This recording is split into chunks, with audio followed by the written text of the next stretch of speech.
What?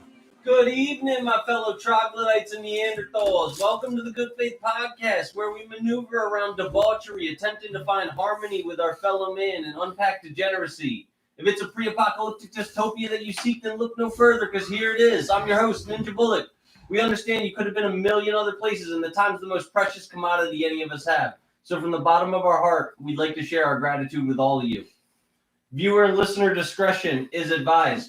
Due to the sensitive nature of some of our topics, we hope you will shield youngins from some of the vulgarity that may be spewed here. Whoa. It must be noted that the views expressed by the panel are not necessarily the views of the Good Faith Podcast, and we're not liable for any results incurred by the utilization of our advice, nor are we a fiduciary and assume no culpability of investment performance as a result of following our financial advice. Our simple aim is to entertain and inform. Anybody living in the greater Philadelphia area interested in making an appearance on our show can reach me in the DM on Facebook or Instagram at Christopher Bulick.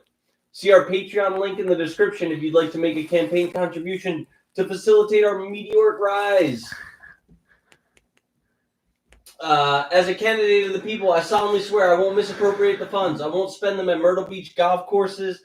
I won't gas up a corporate jet to fly to Tulum. I won't fund arms dealers in the Middle East with Stinger missiles and Harrier jets. I won't buy stupid shit. I'll open a savings account in your name. That way, 500 years later, it'll be worth billions. Billions. Wow. Oh, I like money. In all seriousness, times are tough, and any proceeds we receive will be going towards avoiding eviction, keeping the lights on, medicating Clark with all of his health concerns, and feeding our gracious guests. Once again, if you feel that you've been given any value by us, it takes a little extra effort to like and subscribe. And now I'm going to talk about all the places around the world that we're fucking streaming. This is your notification that the Good Faith Podcast is now available not only on YouTube, but Apple Podcasts, Spotify, Patreon, Amazon Music, Samsung Podcasts, Listen Notes, iHeartRadio, Pandora, and RSS.com. We'll keep pushing out these episodes so long as our following stays growing. Here's a special shout out to our faraway friends in Christchurch, Kenya, Zambia, Nigeria, Venezuela, Uruguay, Brazil, Finland, China, Cabo, Tijuana, Mexico City, Bermuda, San Diego, San Jose, Sacramento, San Francisco, Portland, Seattle, Cheyenne, Nebraska, Salt Lake City, Denver, Phoenix, Chattanooga, Charlotte, Winston-Salem, Asheville, Greenville, Birmingham, Atlanta, Orlando, Pensacola, Lexington, Cincinnati, Kansas City, St. Paul, St. Louis, Houston, Detroit, Nashville, Minneapolis, Milwaukee, South Bend, Richmond, D.C., Vancouver, Edmonton, Montreal, Toronto, Ottawa, Calgary, Harrisburg, Manchester, Albany, and New York City. You guys fill my heart with joy every time I see you pop up on the map. If you'd be so kind, chat while we're live and let us know where you're living, and we'll try and target your demographic with content specific to you. The path to notoriety will be for our listeners to spread the good word of the pod. If you have somebody in mind who would agree with our content, may be informed, or even if you want to ridicule us, send a link to your friends and family. All publicity is good publicity. Our objective is to have balance between the red and the blue, so if you have somebody in mind who enjoys listening to pods, please spread our channel. If you're interested in joining our movement, we represent Journey. Hashtag #EriaUBiamo.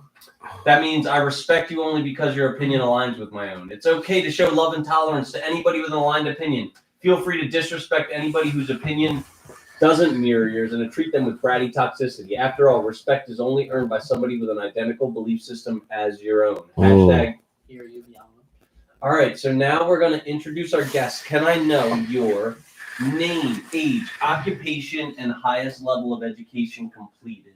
Okay. My name is Nicholas, the slow just to go by Nick. Age, I'm 36 years of age, 36 and a half to be precise. And I'm a real estate agent full time.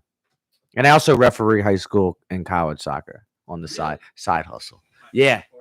Really? Yeah, I do a lot of college, men's leagues, high school. How did do you do that with a like a company that? No, so as a referee for high school and college and all, even like youth, you're what they call a independent consultant or whatever. Mm-hmm. So if I make over like $600, like whatever, long story short, independent consultant. So I'm certified through USSF, which is like the main youth thing, and like FIFA, and then I do PAA for high school and NYSEWA for college, which is NCAA at the highest level. I have a little bit of a background in that too. I did it for soccer and flag football. Oh, okay, yeah, I just played it. really, yeah. Turney, introduce yourself. I'm Dan, 32. I have a bachelor's degree in accounting, and I work for a credit union. Oh yeah, and I went to Penn State. I got my degree in business in Penn State, information systems. I forgot about that part. Wait, did you said you have a bachelor's? Yeah, Okay. And I am. don't ask me how to spell that though. Bachelor's. So that's about all I got. I am your host, Ninja Bullock. My age is 33. I have an occupation as a life skills coach, and my season of being a photographer and face painter just wrapped up to a beautiful conclusion. Oh, My occupation, and my highest level of education completed is an associate's degree in liberal arts. oh. Now, it is Valentine's Day, so I'm assuming we're all a bunch of bachelors, speaking of the word that we can't spell. That's funny. Yeah, as of what, like, basically, yeah, as of end of December, I'm I thought I was just dating a girlfriend, I guess, and not I guess I know, and single since end of December. Okay. And Cherney, also single. Still single. And all right, so is all of our orientation just Regular. plain boring old heterosexual? I like girls, and I was born a boy and still a boy, or a man, whatever you want to say. And can I know your spiritual beliefs? So, I mean, in a religious sense, I'm Orthodox Christian, which is what like a lot of Greeks and Russians are here. Greek Orthodox. I'm that. I'm really Albanian Orthodox, but it's just different languages, same religion. And also, I have that, and also I guess a spiritual sense of like I believe God and the universe and many of the things of that sort. Okay. And Cherney? I'm agnostic. All right. And I am, I would consider myself non-denominationally Christian. Okay. So, we got some rules of engagement. Rule number 1 is respect. The Good Faith Podcast endeavors to harbor a culture of respect. Although some topics may be contentious in nature, it's of paramount importance that a general good faith exists between us. It's perfectly acceptable to attack another's opinion or mentality, but ad hominem attacks are strictly prohibited. Rule number 2 is honesty. Upon your arrival on the show, it's expected of you not to be deliberately obstinate. Due to the complex discussions we embark on, a certain level of creativity and imagination is necessary. K-Man said, hi friends. Hey, Kate. What's up? Do you know Kate McLaughlin? Now it is Kate Martineau. I think she might have graduated. Is she married to Devin? Yeah. Yeah. I used to work at Acme with them too. Yeah. Her brother's a cop. Yep. Yeah. She's one of our diehard weekly viewers. Love that. Rule number 3 is trust. We trust that our guests on the panel will refrain from any hate speech, particular demographics, and any other general avoidance of anything that could be considered a violation of the terms of service of K-Man said, hey Nick. Hey. Nudity is strictly prohibited. In an effort to preserve our reputation, we request that guests of the show avoid intolerant language, like no calling. Or what is your ethnicity? Caucasian ethnicity. Yeah, I'm a Caucasian. What is your Nationality? I'm Irish, German, Italian. Italian, German, Italian, Irish, Okay. Albanian, and with a French last name. Well, we allow slurs only as terms of endearment. So so you're allowed to call Italians Dagos, greaseballs, guineas, wops. But the only wop that we like to listen to here is wet ass pussy. Oh, So you're appropriately whopping, which means your pH levels are perfectly balanced. Beat it up, N-word. Get your charge. But all jokes aside, I really do detest the use of the F word, the N word, and the R word. None of those apply to your ethnic makeup, so you cannot use them as terms of endearment. Elgato. K-Man said, I try not to get banned this week for inappropriateness. I hope that's Devin. Kate or Devin? All jokes, blah, blah, blah. Elgato may chime in with popular culture sound bites and may even go as far as dropping an N-bomb, but if you'll note, they, them are black. That's their word. Rule number 4 is consideration. Nobody wants to listen to some diatribe by one person, except for this one. So please consider the air of the room. We ask all members contribute equally with their communications and to have a somewhat internal clock when speaking. It may sound like this if you're being ushered to a swift conclusion. You're done. You're done. Is that Tourette's girl? Yeah. Which, happy for Balin Dupree. She's just got- TLC. What's that? She's on that. She has that show on TLC. Oh, does she really? Yeah. And she just got engaged, I heard. Oh, she's a show. I want to check that out because I love her. Yeah. She's super sweet. Rule number 5, fun. The 5th rule is to have fun. We aim at the Good Faith Podcast to build a culture of fun and debate in an attempt to reach across the aisle and perhaps educate and learn things from the many walks of life. Remember, only boring people get bored. And if you happen to get bored, kerfuffled, irked, flabbergasted, we have a P.O. box for our complaints and grievance department. That is 123 up your fucking ass. Go fuck yourself. Seriously, we do endeavor to create a safe space for constructive feedback, and we'll consider all complaints and grievances.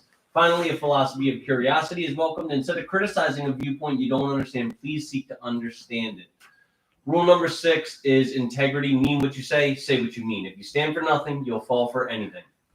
Prattle isn't helpful for a prescription for helping folks, and a lot of the conversational topics are phrased in a binary form of would you rather this or that. While the nature of most opinions falls somewhere in the middle of 2 extremes, we ask you to please try and identify which pole you lean towards. We aim to graph the data that we find, and you can't graph, I don't know, it's a little bit of both. So if the question is which is better with peanut butter, jelly, or chocolate, I don't know, they're both so good isn't adequate. Now, fragrance of the week is my man. What? It's how it's called. I swear, it's called my man. Do you buy new fragrances every week? What brand is that? It's by Paris Royale. Not every Do we week. all have to spray it? You don't have to, but if you I'm wanna- not even gonna smell. I'm just gonna spray, dog. Valentine's Day, you got it. It opens with notes of artemisia and mint and blends with middle notes of zesty bergamot. Closes with warm cinnamon, Daniel? caraway, and orange peels. I sprayed it. Hope for the best. Could have smelled like fucking deer piss. Kelly Bullock said, "Hi all." Is that your Hey, sister or your My mom? mom, yeah. I assume sister. So the book of the week is The Illustrated Man. That's The movie of the week is Subservience. Ray Bradbury, right? Yes. Dude, was he Fahrenheit 451 Yeah, or yeah. 451 I or? like that one. 451. Yeah. Yeah, see, I remember 8th grade or 9th grade. The Illustrated Man is just I love it. it's a collection of short Yeah. stories all about like dystopian. I think I had to read that in like 8th grade. Who was your English teacher? 7th grade was Miss Bell. Okay. I think you had to read that in middle school or maybe 9th grade. 8th grade was Miss Rothman. Okay. Yeah, I think mine was like. I went to Holland Junior High. Oh, It was junior high back then. It wasn't middle school yet. And then I was It I was middle a- school when I went. I was the first year to do 9th to 12th at South. And they made a big deal about that. So the movie of the week is Subservience. If you haven't seen it, it's really good. It's about robots, and I love robots. It's like a great genre of like robots enslaving mankind and shit like that. The guy robot. Megan Megan Fox is like this subservient domestic bot who catches feelings for the man of the house. And, Oh, who's a robot? yeah, Or is she a robot? she's a robot. Oh man. But she like catches feelings for the husband and basically tries to force her way in there and fuck, and she fucks him, and like I love a good fuck bot, and Wow. one that like A fembot is Austin Powers, you say. Influencer of the week is Chris Williamson.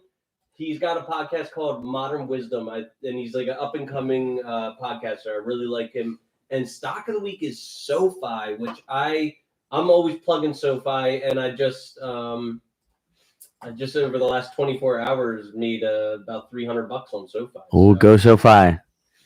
yeah. Our mission statements to empower primarily men to reach their potential through self-improvement by discarding the chronic victim mentality and to thwart the feminine imperative by promoting average men to higher status and knocking some women down a peg, deflating their egos. To enrich our listeners, so they may be financially free, filled with a purpose, setting goals, expanding their networks, strengthening their friendships, and becoming fitter. So I guess now will be a good time to talk about goals. It's like the new year. Does anyone have any goals? Not really. Really? Why not? I'm being serious. I just usually don't have goals. That's I just so. day by day. Oh, I always have. MRD's 1117 said, A. Ryan McMullen said, New Year, new me. Like a month and a half in, but Still could be new you anytime. So I have goals. I want to buy a house this year, which is I'll probably do soon. I'm also in real estate, right? So I always so I have like my year goals for real estate. I have it set up in like what I'm gonna do, how I'm gonna attain all those goals. And like by like, make X amount of phone calls a day, X amount of showings, X amount of open houses, X amount of so many things. And then like X how much money I want in my bank account before I buy the house, after I buy the house, all these things. I have it like set up for like 1 month, 3 month, year, 5 years. I really don't have the 5 year set. I kind of have a vision of it. I don't have it written down. But I think and I do my day-to-day goals of like things I want to achieve. Especially because I'm like self-employed. And even I work for Keller Williams brokerage, but you're essentially as a real estate agent, you're self-employed. And I only get paid when I'm selling a house, right? Or whatever I do. Yeah, it's only commission. So I see for myself that if I don't set goals for myself daily, monthly, yearly, I tend to fall short. So it's just a thing I've learned. I've been doing since 2019, restructuring every year, like doing things that worked, adding new things that I didn't try yet, and getting rid of the old things I didn't try. And I have to have it all systematized, because there's a saying along the lines of your systems don't fail you. You fail to the level of your systems. Yeah, I like to say you'll never reach the heights of your goals. You'll only fail to the depths of your systems. Yes, that might be it. I forget what the saying is. It's from a book I was reading, and then I'm interested to know which book that is. I forget. Because like might be Atomic Habits, or might be I just read that. It might be from Atomic Habits, or might be from. It's probably that. Oh, and Miracle Morning. Ever read that? No. That's a good one. It's an easy read. As you can see, I have like a lot of books, but I thought they were all cassettes. Honestly, I mean, I thought they were VHS tapes. I'm going to be honest, and I look at them like, oh, they're not VHS tapes. So I honestly don't like to read, just because I think it's a lot more efficient to. You listen? Throw on like an audiobook and just like listen to it. I respect that. I know a lot of people do that, and I just don't. With how my mind works, I don't function well listening, because my mind drifts. Yeah. So I'll read like 10 to 20 pages in the morning, 10 to 20 pages at night. This week doesn't count because Eagles won a Super Bowl, So I was thrown off by all that. The whole week was Eagles Super Bowl in my mind. My mind drifts when I read. Really? Yeah, see? It's just different structures, different folks. Yeah. All right. Well, speaking of the Eagles, Light of Wisdom said, let's go Eagles. Yeah, we're the villains of the NFL. Love that. My grandfather was a wise man, and on his deathbed, he told me, "No words, dickhead. Dickhead. No words, dickhead." And it was almost serendipitous. Serendipitous, dickheads. Right after that, he just left. I ain't hold you. I don't even know if serendipitous, but bring it in, dickhead. So Joseph Fowler said, go Birds. Go Birds, dickhead. Dickhead. So I think we're the new fucking king slayers of the NFL. First, we ended the Patriots dynasty. Now we're gonna end the Chiefs dynasty. I want to talk about the They five won the next year, the Patriots. Yeah, but we stopped both teams from a three-peat. So Yeah, but that's Patriots, not stopping a dynasty if they won the next year. If their dynasty ends, it It is. didn't end. They won next year. well, Still Dan. part of the dynasty. Well, that was Tom Brady. He doesn't count. He sold his soul to the devil. Okay, maybe Patrick Mahomes did the same. Commentated the Super Bowl. So here are the 5 parties who I think we utterly humbled this year. Number 1 is fucking Taylor Swift. Dude. Swifties. I love I love how we booed her and turned her into a meme where she's like uncomfortable, looking like a sour puss in her box seat. Let me ask the question: what did they expect? Like out of when the Super Bowl was like what 75% majority Eagles fans or something, some crazy number. Like we booed Santa Claus and threw snowballs at Santa Claus in the '60s. You think we've changed much? Yeah, like, and all right, I get it. You're fucking a chief, so you have to you have to support him or whatever. You're born and raised in Reading, Pennsylvania. Like, does that mean nothing to you? You know what I mean? Like, she's not one of us anymore. She's a billionaire.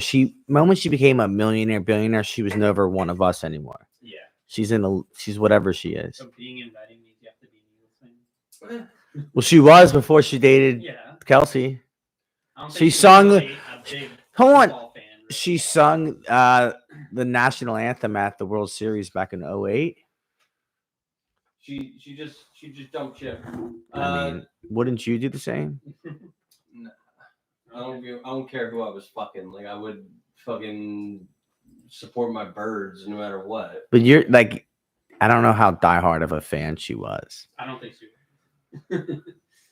Number 2 is Travis Kelce. Did you watch like any videos of like how he just mailed it in the fucking Super Bowl? Like there was one play where Mahomes is scrambling for like it had to be at least fucking 10 whole seconds, and Travis Kelce's just like in front of the line of scrimmage, just like standing there. He doesn't even block, and the guy that was covering Travis Kelce ended up making the tackle on Mahomes.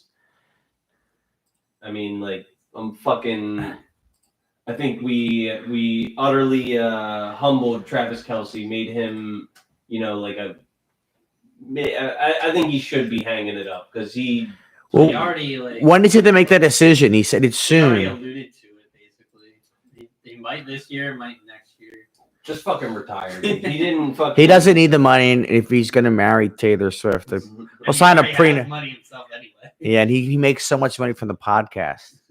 And from just football. I know that, but he's from the podcast alone. He doesn't he doesn't need football KM checks said, anymore. I get secondhand embarrassment for Travis now. Glitter brown suit and his stash creeps me out. Wait, glitter brown. Oh I yeah. guess that's what he Yo, Travis Kelce, you lose. did. Nothing. You lose. Good day, sir.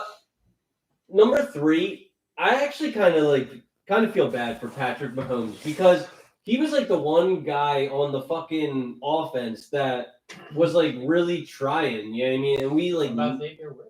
And I do have honorable mentions to DeAndre Hopkins, Xavier Worthy, and Steve. Hopkins dropped the easiest catch. That He caught a touchdown though. Oh, I think he terrible. called. Yeah, he got it and at a 2-point 2-point conversion conversion. too. Yeah. Yeah. Like when I know. when it mattered, I mean, the game was what? I think the game was like 17 or 24-0 at that point. I think they were checked out It when. was like 14 or 17. I think once that pick 6 happened, and I think they checked out. So I actually respect Mahomes. He's one of the greatest to ever do it. It feels good to fucking humble him, but he's like the one person on this list that I think really like played at a higher level than the rest of the fucking Chiefs. He had no time. He had, He kind of played pretty badly too, though. but like can you look at the defense? They didn't blitz once all game, Yeah. right? And he had no time. Like literally, this Eagles defense, the whole team, but especially defense, the top 5 defense of all time. They're realizing it now. Like the worst player in their defense is Reed Blankenship, and he's pretty good. He's not like amazing, but he's pretty good. He's an exciting white. Yeah. And fucking party number 4 who we humbled was Chris Jones, dude. Like I also felt bad for him when like early on in the first quarter we're doing like the tush push, and he just The neck thing. Yeah, he looked like he wanted no part of it, and I don't blame him. Like Dude, let me ask you a question. Do you think that they knew they were outmatched right off the bat? they had to. They knew they had no push at the offensive line, no push at their. I think they had injuries on their offensive line. They had Tooney on the left tackle. Yeah. He's normally like right guard, I think. Yeah. They should. They were. I was hearing saying they should have left him at right guard and just like Yeah, but then they have. he's an All-Pro right guard. He's not an All-Pro left tackle. But then their left tackle is going to be weak, which I mean, I guess it was kind of weak anyway, which is the blind spot for Mahomes, which is really you don't want.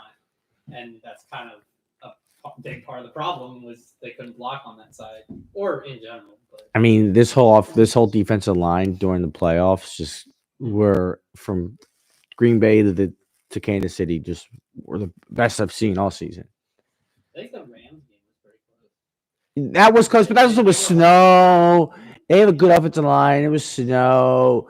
You can't get the same footing you get in snow. I can make excuse. We won. Offensive line can't either. Yeah, I know, but And party number 5, who we humbled, was Andy Reid. He's supposed to be this like visionary at making like in-game adjustments and scheming up his players, getting them open. We just completely stifled him. Like I said, honorable mentions to Steve Spagnuolo because I mean at least he came with a game plan to shut down Barkley, and Barkley was Barkley did a minimal amount of damage to them, and Hopkins and Worthy, they were, they at least got on the board. Fucking, that third of Worthy that bomb was so nice. Yeah. So, moving along here, what did you guys think about the halftime show? I knew you were gonna ask. I really like it, but it's not. That's just mostly because it's not my type of music. I liked it. It was good. I don't think any halftime show is really spectacular at the Super Bowl, in my opinion, except for the Katy Perry one. I like that with Left Shark. We talked about that last episode. I just don't. I don't know. I've never been wowed by a Super Bowl halftime performance. You know what's crazy? I was in like 10th grade. And I came and we were at my grandparents' house and my parents drove me home during a halftime show and I missed it. I was 15. I was at peak testosterone horniness levels. Yeah, I was still in college when I was like 8 or 9. So my thing about it is all these motherfuckers oh, you just don't understand the expression about it. Blah blah blah blah blah. You just don't understand what message he was trying to convey. Fuck that, dude. Art, solid artwork needs no explanation. You don't ever go to the Sistine Chapel and hear people you just don't understand the message that Leonardo da Vinci is trying to convey. If you need to explain the art, then it's not good art. And furthermore, Serena Williams crip walking in blue, it was an abomination because I personally thought that was badass. I love that. She looked tough as shit in my eyes. Well, you know that her older sister was killed by a drive-by by Crips. Serena what? Yeah. Was that in the movie? Did you see the movie about her, her and her sister and her dad I did with not. Will Smith? I saw on a plane home on a flight, a red eye. Phenomenal. What's it called? King William, I think. I might King check Williams. that out. It's like an hour and a half, 2 hour movie. It's more so about the older sister Venus, and Serena's in the background because Venus was the just easier story to tell, I guess, because she's the older sister. But it's about the dad and the sister and and how they end up going to IMG in Florida. But the movie's phenomenal and how much the dad made them work. Do they bring up the drive-by? I think so. I forget. I saw it come 2021. It's such a fucking slap in your late sister's face. How dare you? What? How dare you? Yeah, that's unfortunate. I just okay. I didn't think about that. All right. So I always like to start our shows off with some what I call bread and circuses. So just talking about silly nonsense. I shouldn't have gotten into the drive-by shooting. That's all right. It's good. That's fine. We're But educated. I like to make try and make a Mount Rushmore. All right, so this is up your alley. What is the Mount Rushmore of greater Philadelphia neighborhoods. Like if you were to buy a house right now in the city of Philadelphia, In Philadelphia or the suburbs? let's stick to Philadelphia now. So are we talking about the best areas or like the most known areas? Like I would say, just like if you had to lay down some roots, what would be some of your like prime real estate in the city of Philadelphia? I mean, you could go super, super high level, like Northeast Philly, South Philly, Center City, West, Germantown area, West Philly, or you go specific neighborhoods is what you want. Yeah. Like what part of Northeast Philly? I mean, not nice anymore, but it was nice back in the day. But I think, like, if you want to think of a staple of Northeast Philly, personally, I think of Mayfair is a staple. So that would be if Northeast Philly alone, that'd be the George Washington of Northeast Philly, my opinion. What about, and it is like Chestnut Hill and That's Drexel, like Walnut Hill? Are they? Drexel Hill is Delco. Okay. Chestnut Hill is like bougie, like West Philly. Yeah, I think. I mean, I've been there, and there's some fucking crazy mansions. Oh, okay. So you want nice? Okay, so Mayfair is not nice unless you like to get shot. So I mean, if you want to go bougie, you can go Society Hill. You can go Rittenhouse Square. That's all Center City. I kind of bottle them up in one. Chestnut Hill would be a nice one. I mean, there's parts of like Mount Airy and Germantown that are nice, but there's parts of them that are terrible. Yeah. I can't. I mean, this is like my realm of work, right? I should know off the top of my head, right? Like if you're being chalk, I feel like you could mention like Rittenhouse Square. As I said, Rittenhouse Square, Society Place, where they kind of like all the one of the same. Okay, let's put Society Place in there. Or Society Hill, I forget now. I think Society Hill sounds right. Do you have neat handwriting? Not really. Yeah. Is your handwriting neat? Are you an accountant? I have a degree in accounting, but I'm not an accountant. Why not? I just haven't really gotten into it. I've just been kind of like at first I worked at Giant and then Wawa, and then I moved over to credit union. Okay. I've been thinking about maybe going into the accounting department at the credit union, but I'm fine where I'm at right now. Are you? See, because you have no goals. I'm being serious, though. I'm not trying to grill you. Don't live. Yeah.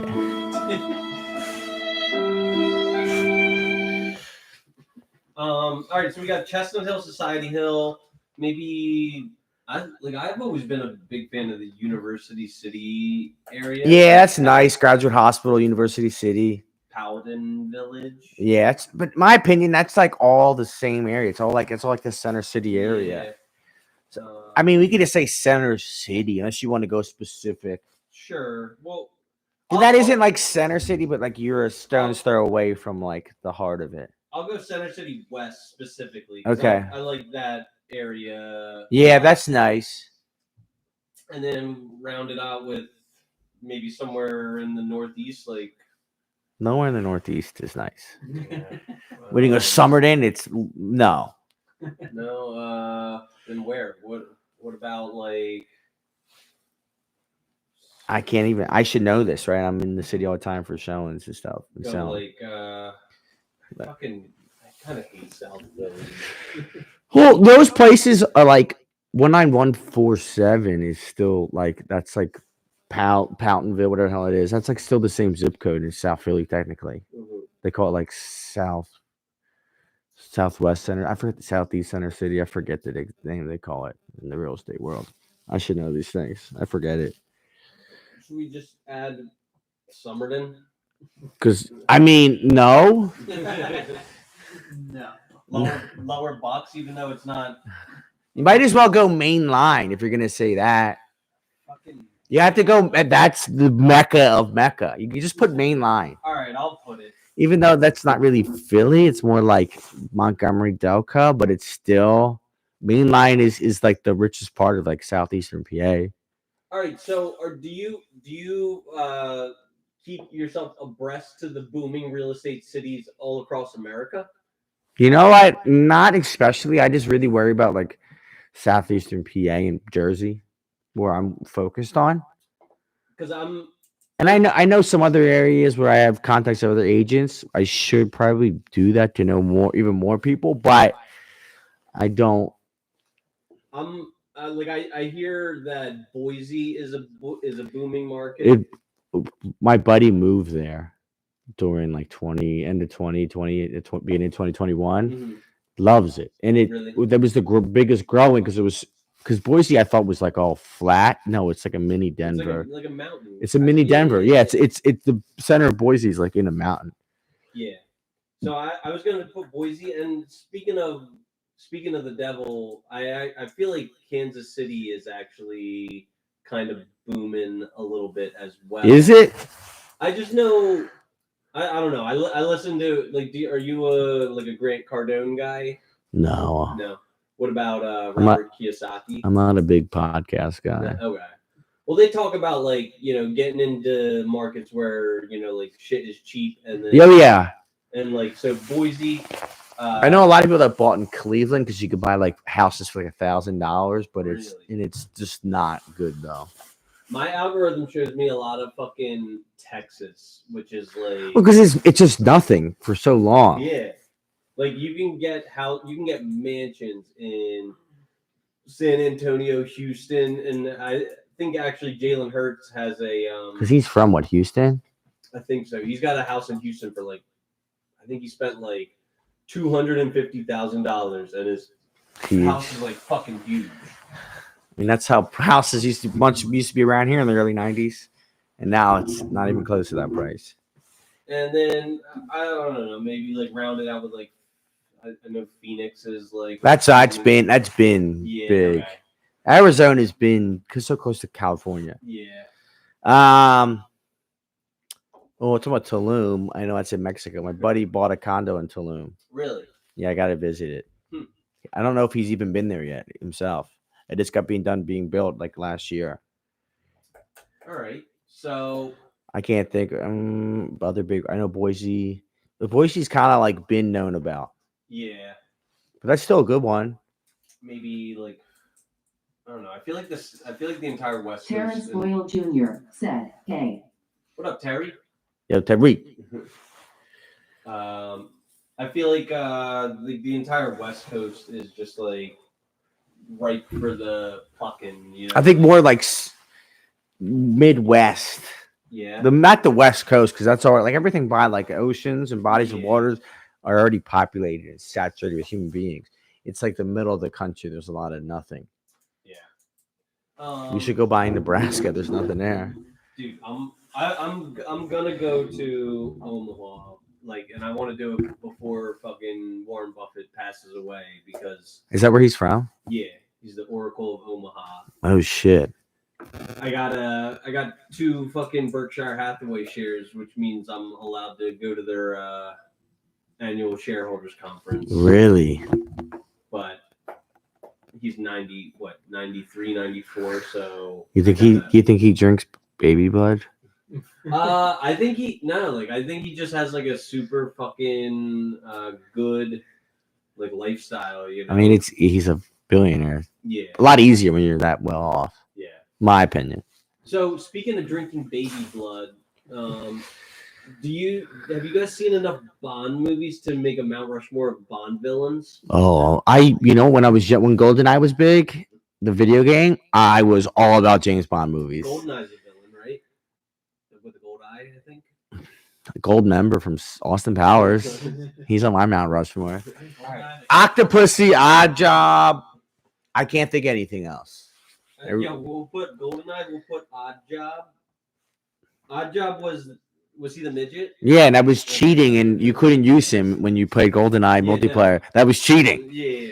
What about who was the Octopussy or Octopus? I got a different one for Bond girls. I think she was like I was a girl. She was a girl. Yeah. Well, wasn't she like a villain too? I feel like she was. What was the Jaws? I was gonna say Fucking Jaws. Jaws. Jaws. He was a big guy, right? Yeah. I think he died like 15 years ago in real life. And then He had like a heart condition. Yeah, I think he died maybe 2000, maybe 20 years. Damn. What about the OG fucking Dr. No? He was like the guy that had like Bond on the table and the laser was. Oh, that was his name? Do you expect me to talk, Dr. No? He's like, no, I expect you to die, Mr. Bond. Oh, was that with Sean Connery? Yeah. Sean Connery was the first Bond? I actually don't think he was. This could be maybe something for our analytics department. First James Bond was Sean Connery. Yeah. All right, got you. Yeah, so yeah. James Bond were books first, right? Yeah. By Ian Fleming, I believe. Have you ever read any of them? I have not. I do have. Have you audiobooked them, I should say? I should. I mean, I just love watching fucking movies. But you should audiobook one just to say you have. You're right. I should. They're probably long. I'd be interested. Now, what about Bond girls? Well, I mean, James Bond's not my forte of knowledge anymore. Do you like Halle Berry? Halle Berry. I'm just gonna name the ones I know. The Natalia girl, because of GoldenEye. I saw that movie like a couple times. I rented on VHS from West Coast Video. Okay. There was. Do you like Ana de Armas? You'll know. Say who's that? Fucking. Megan Fox and Transformers. She's what? The cute. I I think said she. you. Oh. I like. If they're pretty, yeah, I like them. This is Ana de Armas. She had like such a minor role in the very last. Is she in the new one? Who's the Bond now? Oh, you know who she looks like? Oh, she was in Baywatch. Oh damn, you know what she looks like? Let me look it up. Baywatch. Okay. Yeah, because I thought he was leaving. Yeah, no, they haven't made a Bond movie in like 10 years, but they really should fucking make a new one. Yeah, wait, that's all it was? Oh, wow. Well, yeah, that's the one that had Ana de Armas in it, but then, like, she, had such a small... She looks like Yassine Blythe. That girl. Yeah. Total babe. You can see that. What about Denise Richards? I know she was in one of them. Oh, yeah, she was. But, after seeing her after the fact, she's so shot out. Yeah. Well, she did marry Charlie Sheen, was all you need to know. But back then, she was... She was phenomenal, but, like, I still have that image of her past that. At the time, I was like, oh, yeah.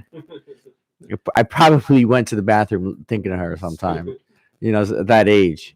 But, yeah, I can't get that her, like, how dramatic and crazy she seems. And what...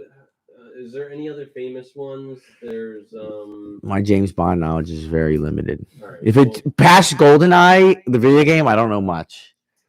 Tomorrow Never Dies. Was she in Tomorrow Never Dies? Was that Halle Berry or was that Denise Reese? That was Denise. No, yes. Because they came with like Tomorrow Never Dies video game, and I was so mad how bad it was. Fucking. I don't think there's really any other famous ones. I mean, the old ones had some classic girls that just before our time. Yeah, we'll add fucking Octopussy.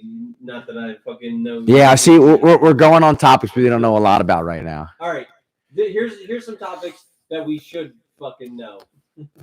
Mount Rushmore of iconic sports logos. Sports logos like clothing or like Nike or like NBA's logo. Yeah, like I'm talking about like the actual team logos. I think I have biases for all Philadelphia teams, so we're gonna take that out. What about like the Houston Rockets logo? The old back in like the late 90s. Like any old NBA. Yeah, no, like the Raptors, the Nugget, Vancouver Grizzlies. My hands in the sky. I kind of want to put all three of those on there. I mean, and the Charlotte Hornets back in the day. There are. I like Sharks. The Sharks. And don't you like the Coyotes? I do. I like their old. Yo, hear me out. Yeah. I don't really like their old. Hear me out. I don't know if they don't still do it, but believe it, I don't like this team because I'm a Flyers fan. But the Rangers had some really good jerseys, especially when they had the tie, the tie at the top.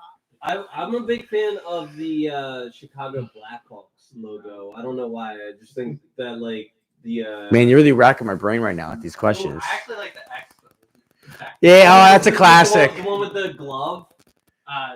That was the Brewers. That's the Brewer. I like the Expos were Brewers Montreal glove. It Expos. was like red, white, and blue. And it was an M. Yeah, that one was good too. Vlad Guerrero was one of my favorite players. Vlad Guerrero was one of my. I think. Yeah, but like I'm not 10 anymore, so I don't love players. Play him backyard baseball. Oh. and Ken Griffey. Everyone loved Ken Griffey as well. But you know, I also love my favorite players of all time are always like, besides like Phillies players, we're always after. There's like Torrey Hunter, Ichiro, Vlad Guerrero. All the outfielders. Yeah, they were exciting. All right, so should we finish off with the Expos, I feel like we the need to Brewers? I'm a big fan of like just the plain old Oakland Athletics. Are they the Vegas I like Athletics it. now? Yeah. Everyone's going to fucking Vegas. Money, right? All right, I what? like the Trailblazers logo. Yeah, it's like That's a good one. pretty clean and plain. The Sixers logo when they had the Spectrum, it was the blue jerseys, the throwbacks, whatever. That was a good jersey, not a logo per se. Yeah. Oh, how about the Hornets? That's what I do. Brought that up, Yeah, yeah. the New Orleans Hornets. Yeah. Yeah, all right. Or the Charlotte Hornets. The Timberwolves is pretty cool. Oh yeah, I do love the Timberwolves. So back in the 2000s, when the Bucks had like, I used to always say the Bucks had such a well-drawn buck. yeah, Their logo was such a well-drawn buck. Back in like the 2000s, like the Ray Allen's times. What about the Mighty Ducks? Oh yeah. That's a class. What do you think of the Nashville Predators jerseys? yeah, like They're not. The colors are great. What do they have? No, I'm saying always, kind of always the same. The bright, any bright colors. Predators don't even exist anymore. No, you're thinking the Thrashers don't exist. Atlanta Thrashers don't exist. Oh wait, You're thinking the Atlanta Thrashers. You're thinking of the Atlanta Thrashers. What did the Nashville Predators? You're talking about the saber-tooth tiger one, though, right? That's the Buffalo Sabres. No, saber-tooth tiger is like a tiger, and sabers are like a buffalo. But it was the Predators. Yeah, they're still around. They were. Their logo was the saber-tooth tiger, though. Yeah, or a predator. Okay. Which a predator? It could be Bill Cosby now. All right, so. He did. Oh, Diddy. Yeah, Diddy. We Diddy in that. Yeah, it tastes the predator should just be Diddy. I also kind of like the Avalanche and the Wild. Oh, Avalanche. Do you remember like the Avalanche No, Red Wings? That's great. I love the Wild. Hold on, I saw something today on like Facebook or Instagram. Hold on, you know the Wilds is ahead of a bear. They're pull up their the whole thing is a bear. Wild cat. No, it's a wild bear. I learned that today. Minnesota Wild. So that's ahead of a bear. Look. Okay. And you could say full logo and it shows the whole bear. I don't think it's full logo. You might have put bear. Oh yeah! Wow. Look, Oh yeah, that is baffling. Why is it posed like that? There's numerous. That looks so weird. He's running. That's a running bear. You know you can't outrun a bear or a hippo. Oh, I like this one too. With it, it's got like it's like fucking like running. All right, but now can we do a Mount Rushmore of famous Philadelphians? I mean, athletes or any. Just not athletes. Will Smith. Okay, well, Will Smith, he's a fucking cuck. let's Is he not like one of the most famous Philadelphians? West Philadelphia, born and raised. So I'm just gonna start naming people, and we can whatever. There's Bradley Cooper. You could do Sylvester Stallone, Tina Fey. I'm naming names. We're not putting them on the Rushmore just yet. We got to throw names. What about Hall and Oates? They met at Temple. Remember you went? Yeah. They met at Temple University. That's a good one. Does that count as one or two? Well, it's one. They count as one. So they would get like a toothpaste face. They get half a face each. What other ones? I'm blanking out. I just thought of so many. Now I'm blanking them all out. That's like Tina Fey is good. I There's mean, Kevin Hart. Kevin Hart, that's a good one. Anne Hathaway was wearing the Eagles. Was at the Super Bowl. I don't know if she. I don't know, but as of Super Bowl Sunday, she is in my heart. I've always loved her ever since she played Catwoman. Can we look up Tina Fey, Anne Hathaway's origin of life?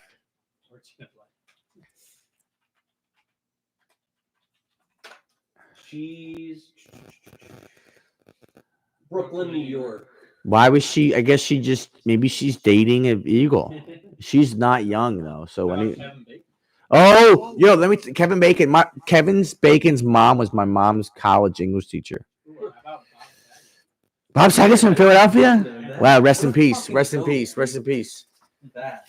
But Bob Saget, I think- for sure. I think Sylvester Stallone has to be your face. Okay. I mean, unless you could go Ben Franklin, even though he lived in Boston, he grew up in Boston. But I mean, think about this: there's a statue of Rocky at the art museum. Like Well, I mean, he can be he has to be the George Washington and Will Smith. Do you have an Adrian clip? Him saying Adrian? I do not. I don't have Adrian. Adrian. Or him screaming at the window, Adrian. All right. So it's either Sly or Will Smith. Who do we go with? Well, I thought it was 4 faces you put on it. Bradley Cooper, Hall and Oates, Bob Saget. No. Oh my God, you can't put Bob Saget on there. I didn't even know he was a Philadelphian. Rest in peace. He's the GOAT. Of what? I didn't even know we agreed on Hall and Oates either. And that, yeah. Hall and Oates are fucking GOAT. Can you? They should be called Hall and Goats. You got to play a Hall and Oates song right now. But also, I feel like Uh. Kevin Hart should be there. I feel like Will Smith should be there. So Yeah, I agree. Bradley Cooper and Sylvester Stallone. Bradley Cooper, yeah. I think those. And you can have honorable mentions of Yeah. Tina Fey, All right. So who? Hall and Oates. We say Will Smith. Sylvester Stallone, Was- Kevin Hart, and Who's George Washington? It has to be George Washington, Sylvester. yeah, Who's next to George Washington? Abraham Lincoln, which would be, I guess, Will Smith. That's Will Smith. Okay. That's because he's. Is that because he's? Kevin Hart's also black. Wow. My cousin, listen to this. And my cousin went to high school with Kevin Hart, George Washington. Bradley Cooper. Mark Zumoff went to Washington too. Former Sixers announcer. All right. Thank you guys for humoring me with that. So now we're gonna do a little bit of Delusional calculator. yeah. Let's do that. Have you ever done the delusional calculator before? I don't need to do a calculation of delusion to know I'm delusional. All right. You're fucking. Are you? So, what gender do you want? What am I? What do you want? A man or a woman? What I want to date? Yeah. A woman. All right. Do they want kids? Either yes or no. Yeah. Okay. Age range that you're willing to date. I'm 36. Let's go 26 to 36. Or Just do a 10-year. Let's keep it easy. 36. Height range. 5 foot to 5'5". That's a pretty small range. Okay, then let's go. I'm Let's five. back it up. I'm 5'7.5". Okay, let's go 4'10" to 5'7". There you go. That'll give you some better I think numbers. most of the women fall there anyway. Minimum income that she must earn. Like I don't fucking 80K. See, that's a pretty high earning lady. I mean, I don't know. Ethnicity that she must be. Well, I get You can do any. Yeah. It doesn't have to. white. Come on, let's be honest. Stop it. Get some help. Hair color. Blonde, Really? blue eyes. Damn, Really? Aryan race. I mean. Shit, I'm simple. Education, I like college educated. Education. College, bachelor's, whatever's easier. High school or bachelor? Bachelor's. I would rather have bachelor's. Religion. Any. Smoker. Either No. No. Drinker. Either yes or no. Doesn't matter as long as she's not an alkie like me. exclude married women, or do you want to wreck a home? No married gals. And exclude obese women, or do you like a big porky pudge? Keep out the big girls. You don't have OCD. You have obesity. No. Okay, thank you. I didn't know my psychiatrist was on here. Thank you. All right, so you have a 0.024% chance of finding a lady.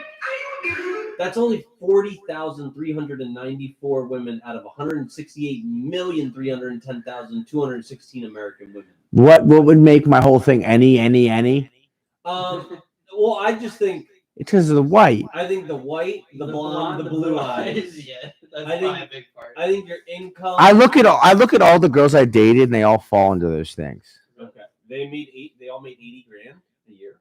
Yeah, Wow. if not more. And how old were they? In their 30s. In their 30s. They're not young. I'm just giving. I really am not going to judge somebody off that. Like, as long as they have potential. Like, I just gave 80,000. I'm like, that's a good number. I don't, you know what I mean? And it's sincerely, if I meet the correct woman, I'm like, oh, you only make 50,000. I'm not going to date you. No, am I going to do that? Hell no. I just, for like podcast sakes, I just round it up. Round it up from, where were you rounding up from? I don't fucking know, dog. You understand what I'm saying, though. I don't know. It's like in my mind, it sounded good, but I don't care. All right, so now why don't we take a look at what the fuck is out there? And I got a little rubric that I made, and I adjusted this rubric, Cherney, because I think I was a little too harsh on youth standards. So now, if a lady is between 18 and 22, she gets an A. Why? Because. Bro, that's like as a child. Why do I want to date a child? No, They're like they are. Not many 18 to 22 are the swiftest. Not that I'm saying I'm swift, but I'm already not agreeing with this. all right. Well, I think 18 to 22 should be a freaking C, if not a D. Your thing is all backwards. We're just talking about in terms of you. yeah, but I'm gonna argue everything on this. because a 35-year-old has already lost 90% of her eggs. So like, and I wanna fucking impregnate my wife. Well, then date a 13-year-old because they're the most fertile, dude. You fucking creep. They're actually not. When you're like a teenager to 19, it's about the same. Well, I'm just going what I learned in high school that once women got their period, they got pregnant shortly after because they live till they're 18. They also have as many complications as like 35 and 40. Oh. All right. See, I'm learning. But So- I'm just talking trash. so Okay, I see. I have 18 to 22 A, 23 to 27 B, 28 to 32 C, 33 plus D. Double D. Now that could be like open to interpretation. I know not everybody agrees with me, but I think it's like a fairly standardized. Understood. From that perspective, I understand. From amount of eggs left. Yeah, and I'm not trying to like spend like $100,000 on fucking in vitro fertilization and shit like that. Like, Is it that much? It's not that much. It's like 10 grand probably. I have no idea. It doesn't always work either. That's He what I'm just loves saying. to say that. I'm not spending no Between money. 15 and 20. Just you're just a spray. You're pray and spray. It can exceed 30. Are you a pray and spray kind of guy? I'm a condom kind of guy now, but If you want a child, I'd take that thing off. Yeah, Hopefully, He yeah. also wants to find the right person. that's overrated. I'm kidding. I'm just talking trash. So we're gonna grade these ladies on femininity, beauty, modesty, and youth. Okay. All right. So first up, we got Diana. Never married, no kids. Looking for a serious relationship with the right one. Into cars, motorcycles, and nature. Located in Buckingham, Pennsylvania, 5'7", doesn't have kids. College degree from Philadelphia, and Where is this from? Tinder? this is from like Facebook dating. No, I'm good on this. I can even make it more bright. But she's got like some. She's got A lot of filters. I mean, I'm Yeah. I'm not saying I'm God's gift to women. I'm being very for the podcast. Like, being very critical. You don't know me. You're not God. All right, so that's Diana. Okay. She's like, all right. What do we grade her?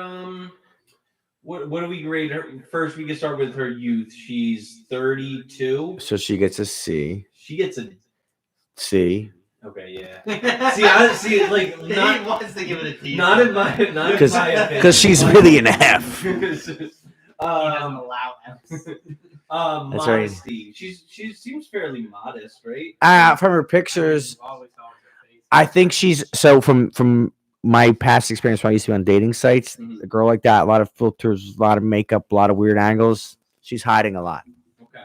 Like I don't want to sound toxic masculine at this very point, which it does. I'm just stating of my observations from the past. All right. So you what do you want to give her for modesty? Like a Let's see. What do you mean by modesty? like she's like if a girl's like showing her tits and like Oh, her she's ass, like- that's an A modesty. She's modest. Yeah. Honesty, different story, but modesty is an A. All right. Well, like yeah, like all right. I agree. A beauty. That's C or D, C minus. okay. That's And very then mean. I feel mean saying this. Femininity. She seems very feminine. She's into cars, motorcycles. Oh, Nature's kind but there's some like girls who like love cars and Yeah. stuff. I mean, I just because she seems like she's into, I don't know. I can't tell from that very minimal explanation and not knowing her. So give her like a B minus. B. I know you're not giving You plus say and C? minuses. We're going with Dan. Dan said it. We all agree. All right. okay. All right. Dan, just C. speak the Kirby, truth what's for. that GPA? What is it? CACC. 2.5. 2.5. That's a C. That C's get degrees. True. You're a numbers guy, aren't you? Yeah. All right. Now we are on to. Did I knocked her name off here on this next one? Not looking for friends. I'm 1,000%. That's not how percents work, bitch. I'm 1,000% a wife, and I'm looking for my husband. I know exactly. I hate barky ordering bitches on these things. Like, Let's I see. know Let's I see the want- pic. stop it. Read I know it. exactly what I want. I only got 15 more minutes. I gotta head out. I don't mind messaging first. I go for what I want, but I won't carry the conversation either. Are you driving 100 plus miles? I sure am not. I'm not religious. 420 friendly, bookworm, concert junkie, homebody, just trying to find my forever best friend. I thought you were. I thought you're not looking for friends, is what you said. first. Can we see a picture now? If you have zero, yeah. Weird angles again. Located in Holland, has kids. Get the fuck out of here. Let's see her. She's like cute, but she's got kids. So like, Well, look. Hold on. Turn. I can't even see. I'm not gonna like. What is? Oh my god! I don't see your wiener. Oh yeah, she's out of her mind.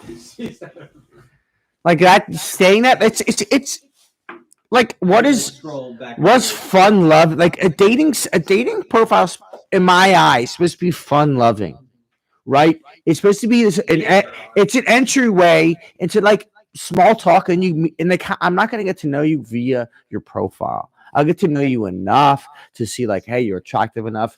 Okay, you Keep commenting. yeah, okay, and maybe we can click it because it's a thing. Hit it off. I should mean to say. And a lot of them don't even have profiles. Yeah. This girl's just like to me an automatic DQ, and I don't have her age available. Okay. Next. Yeah. She gets a 1.5 at best. Yeah. Yep. All right, Nicole, 26, fairly attractive. Let's see. Here's Nicole. Oh, she's cute. How tall? She is 5'5", looking for chatting, friendship, long-term relationship, located in Richboro, doesn't have kids, occasionally drinking from Richboro. She seems normal. Yeah. She seems normal. I mean, yeah, until you talk to him. All right, so 26. She gets a B Was in. that it? There was like no profile or anything. No kids, No, I college educated. cut her off. People Early. off. Did you match with her? I don't think I don't post the people that I match with or the people that I care to pursue on the internet because Yeah, I respect that. yeah. So no. All right. You wait. Beauty. What do we give her? Beauty. I'd give her an Hey. I will get whatever he says. All right. A. Why is it whatever I say? You know, what you about don't her- want to know my opinion on some things. What about her modesty? I don't see. She's modest. She's an A modesty. Yeah. If you don't have if you don't have cleavage out, you're modest. You're an A. And You can't- femininity. Fair. Yeah. She seems A. She graded well. BAAA. That's 3.75. That's you're getting a lot of jobs out of college. Yeah. All right. On to Nicole. I think this is. Nicole was 26. All right. On to Jessica then. Jessica.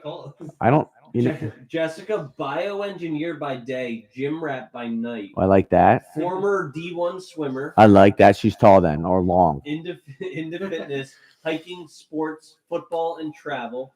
Lover of Philly sports except football. Steelers. Whoa! Flyers. Automatic F. I'm kidding.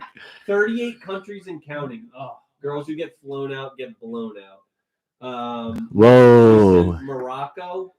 She was fucking a lot of dark she's a dudes in Morocco. bioengineer. How do you know she's not just flying herself? 38 countries. Either Let's see how. Yeah. It's like 100K. Yeah. Or still 38. Let's see the pics before we make these because she could not be the nicest of looking. Up next is El Salvador. We want to see what she looks like. We're over the cut. Even like it's probably cheap to fly.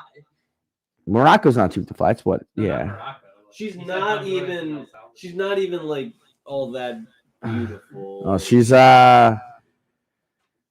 She's a blonde. I know you like blondes, but yeah, she's a lot of woman. Yeah, I'm good on this. Whoops. Yeah, that's a pass. I mean, Dan I haven't seen it. Dan would take one for the team. oh wait, shit. Just click the picture. Click the picture. There you go. She's like mid-looking, in my opinion. Right? I wish she wasn't wearing sunglasses. But beauty like a Like a C. B or a C. C. I'll give her a C for beauty. We err on the side of like we don't round up here, we Yeah. round down. Yeah. If you're thinking B or C, you go C. It's a picture, so like you also have to think like they're putting the best picture of them up there. Yeah.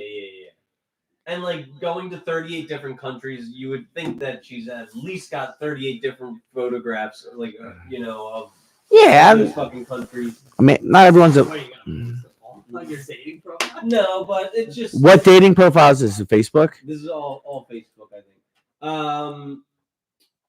Youth. What age is she? 26. That's the last Did one. you say anyone? I cut. Stop cutting everything off. I fucking. We're gonna assume she's 30. She's 30. All right, she's a C age. Yeah, no, that's true. I think it does say. We're gonna say she's a Oh, C. she's 32. Okay, she makes a cutoff of C. So I'm a D. If I was a girl, No, 'Cause I'm men a- are different. I'm kidding. I said if I was a girl, I said. Yeah, but if he's a girl, then All right. What do we give her? Modesty. I mean, A B. yeah. Probably a B. A B. Because she showed some side boobs. You can see. Yeah, a B. Yeah. Those are. She's in a push-up bra and a side tit, maybe a B, because she's not showing like she's not. All right. It's the very elegant dresses she's wearing. And- They're very tasteful dresses. And femininity. I'm gonna give it a B because I don't fuck with her. Okay. So I have preconceived notions of biases. All right, Cherney, CCBB, 2.5. Okay, 2.5. and just to note, I'm rating very harshly because we're on a podcast. No, that's fair. Like, all right, we will. I only got like 10 more minutes. All right, let me. I didn't know this was a 3-hour thing. I'll be over another time soon. I'll be here from 7 to 10. All right, here. I'll finish up with this. Not on Valentine's. Finish up with this cute little goth girl, or Yeah. yeah, all right. I don't like goth girls because it's like before my time or after my They're time. not usually blonde with blue eyes. Yeah, but if they're pretty, okay. Or should I go? Just name a couple off. Do goth girl and the next girl. Make it quick. Yeah, stop wasting time. All right, sorry. Just pick. I'm gonna here. I'll just read fucking Jessica's. I moved from Florida for college, grad with the fucking blah blah blah blah blah. Oh, here we go. Taking some time off since graduating and thinking of continuing at some point with my education. Adventurous and active, easygoing yet reserved. Doesn't take things too serious. Don't be a douche. I can spot it a mile away. Posting 5'2". negative things in any profile is very off-putting for me. I think don't be negative. I don't want to know what you don't like. Why do you know how to spot a douche? Probably because you've been fucked by 100 douches. Or There's a lot of douches. water seeks its own level. Yeah. Water seeks its own level, right? You Maybe attract what you are. maybe you are the douche. What's her name? Jessica. Jessica. 26, Maybe you are the very douche. fucking mid-looking. See, look at this Snapchat filter. Kelly Bullock said, so we can't see the pics? No, all right. So I'm gonna get the other camera. There we go. Give me an hour. It's so delayed. You see Why are you her? saying she's There we go. muted? She's pretty. Pretty filtered. Yeah, Sure, but Pretty filtered. Nick's right. Yeah, but like, how are you gonna say she's mid if you don't even know what she looks like? Does she have tattoos? Tattoos. Yeah. Tattoos. Does she have tattoos? I didn't see it on there. I think She's got like a lip. Oh, I didn't see that. I didn't see These that. ones aren't even that filtered. Yes, they are black and white. That's the top one. Said, cute. Cute. Yeah. She's very plain Jane. She's not. I mean, if push came to shove, I'm not kicking her out of bed, but I'm not pursuing. Yeah. Like I'm saying, very. I just hate talking like a dickhead. I agree. I don't like her, putting all these people down. So, thanks for humoring me with that. Now, I'm just going to, for the last 10 minutes, let's try and do some Reddit advice. Okay. All right, so it's Do we fucking- read Reddit or do we give our own advice? We're giving advice to these inquiries that people have. My husband is not funny like he thinks he is. Oh, Today he sent me a video of him literally pissing all over a public bathroom. He thought this was hilarious, and so did all of his friends. To be honest, I don't think it's funny at all. Not even a little bit. Someone has to clean that up. I wasn't there when it happened, or it 100% would have been, or he would 100% would have been cleaning it up.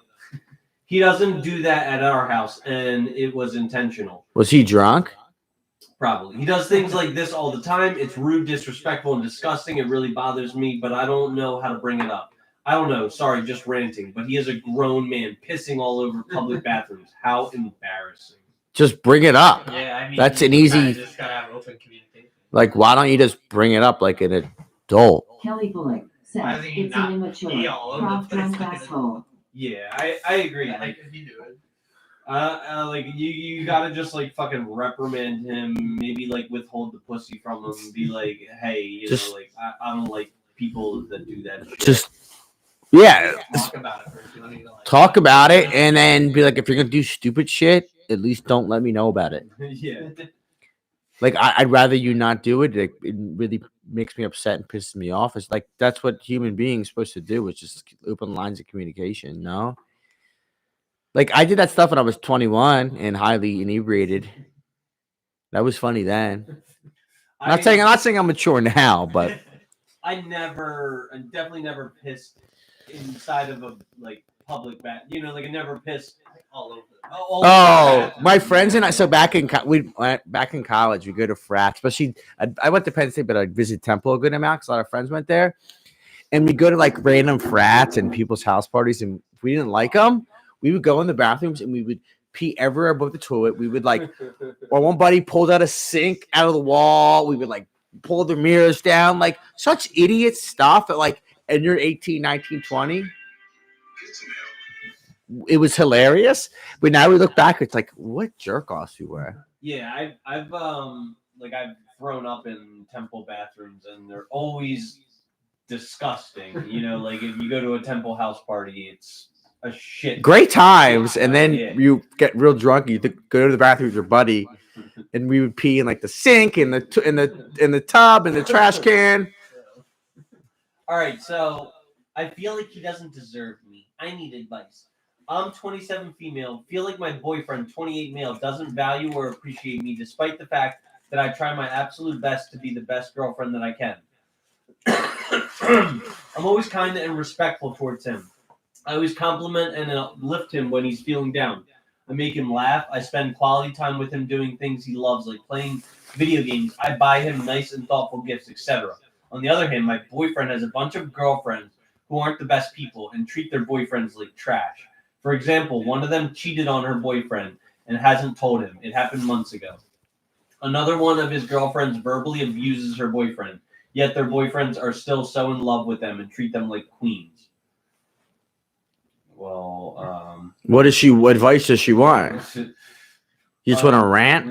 Yeah, that's kind of what Reddit is. Just my leave them. family, I think this is the same one. My family, my boyfriend's family, and friends all think that I'm out of his league, appearance and personality-wise.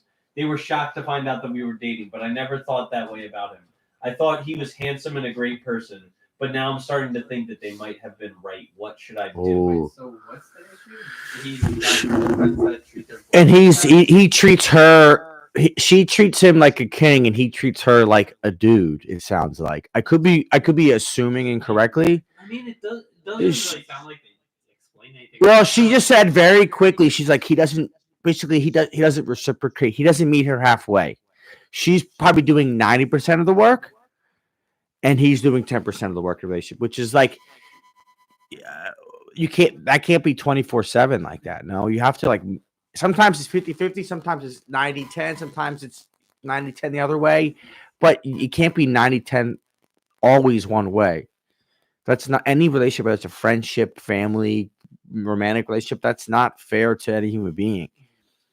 If I wish I could see her and him and be like, oh my God, you out of his league, girl. Come on over. All right, we'll make this one the last one for you. Thank you for coming. Yeah, no, I'll be over again if you want to have me over. All right, I'm going to California next week, and then We're in Cali. San Diego. Ooh, San Diego. Yeah. I'll be over whenever you need me over. All right. Am I overreacting after my 27-year-old boyfriend told me, 27-year-old girlfriend, that he wouldn't be with me if I didn't want kids? We were chatting last night about a friend of mine and her new husband. They never agreed on the topic of having kids. That's huge. It seems like something that you should fucking. That's like one of the biggest topics. Before taking a Wait, is this them or is this Different. No. This is a new one. New one. Of friends. Yeah. He's always been more reserved about it. Now that they're married, she wants to have kids anytime now. But he's saying not for another 3 years or so, as he's currently prioritizing a drinking, partying lifestyle. Anyway, my boyfriend and I agreed very early on that we both want kids. I think we confirmed it on our third date. That's good. You should get that shit out in the open at an early point so you're not wasting each other's time. Last night, after I made a comment about my friend and her husband, my boyfriend said, as a way to add an example, yeah, if you said you didn't want kids, I wouldn't be with you. I think that's kind of fair too. That's a deal breaker. Did he say he didn't want kids though? No, her friends. Her friend, their friends.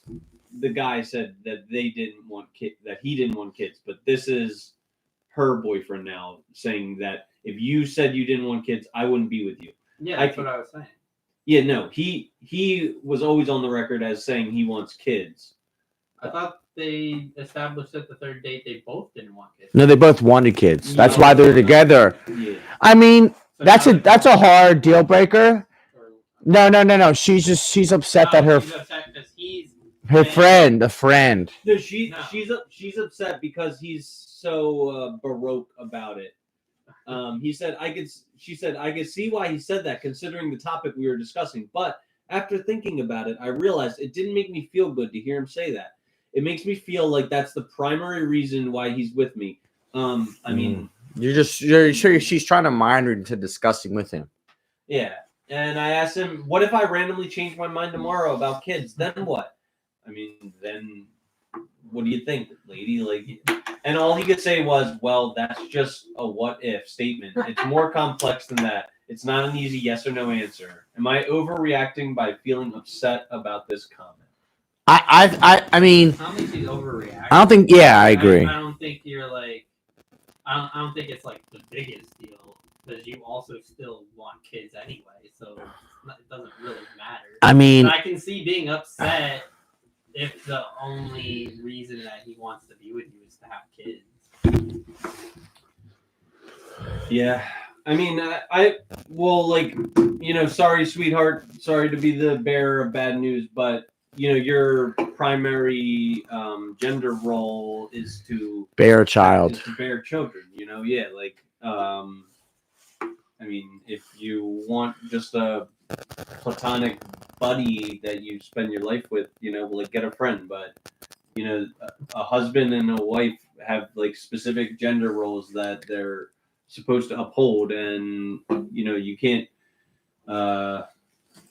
like hold him hostage to wanting to settle down with a woman that does not want to bear children, which he does. So you know, that's about it. No, just open lines of communication sound like the issue with all these people. Yeah. And but the second one was like, no, you're just dating a jerk. Yeah. Well, honestly, he didn't even sound too bad. She didn't go into any detail about him being a bad person. It was his girlfriend. It was his girlfriend. But also, he said that she doesn't meet him. She never. It's always like it's the risk. Like nothing specific. I know. I'm just assuming a lot. I'm doing my open lines of communications wrong. Do you got any closing remarks before you get out of here? Not now. I should have thought of some. You want to take any pizza? No, I'm so full. All right. I'll take this red vape. Okay. All right. Enjoy it. Yo, boy, this is great. I'm sorry that I didn't know it was 3 hours. I would have not made plans after. Oh, yeah. But next time, I'll be here the whole full slot. All right. I'm going to see if I can get you and Randy to come on. That'd be great because I've known Randy for like probably 12 years at this point in my life. All right. It sounds like somebody burnt down the tablecloth with a candle. Oh shit! I think it's turned off, right? No. Actually, 2 pizzas. Oh, it's you're not even leaving it warm. All right, boys. It was great being on it. I'm Kelly sorry. Blake said, "Happy Valentine's Day, dudes." Terrence Boyle Jr. said, "For podcast's sake, please come back grinning face with squinting eyes." I'll be back. I'll be back. What are you trying to say? I'm the podcast. No, I'm kidding. I'm the face. I'm the new face of the podcast. Aren't worth it. No, you always need gas. All right, boys. I gotta head out. I love you. Right. Yo, thanks, you dude. for This is coming. awesome, and I'll dress more appropriately next time. All right. I won't look like I'm not homeless. You got to represent your realtor. Yeah, dude, it was great meeting you. Thanks, boys. I love this for real. I'll see you, boys. See you. Happy Valentine's Day. I should have given you kisses. Goodbye. I love you, boys. See ya. All right, Cherney. So we got. Oh fuck! I lost it. What do we got here?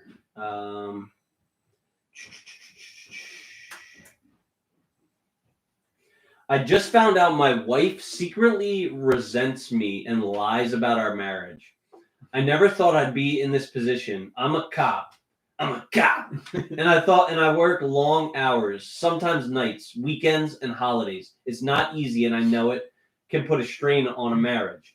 But I've always done my best to make up for it. When I'm home, I'm home. I help out. I plan dates. I make sure my wife knows she's loved. It is something I consciously try extremely hard to put an effort into, or at least I thought I did. A few days ago, one of my wife's close friends told me something that completely shattered me. She told me that my wife constantly complains about me to their friend group, saying she feels neglected, unappreciated, and even trapped in our marriage. She apparently tells them how she does everything alone and that I barely try. Hearing this felt like a punch to the gut. It's the opposite of the life that I have tried to create for her, because that's not the relationship I thought we had. We have fun together. We laugh. We cuddle on the couch. I never felt like we were distant. Sure, we have arguments like any couple, but I thought we were solid.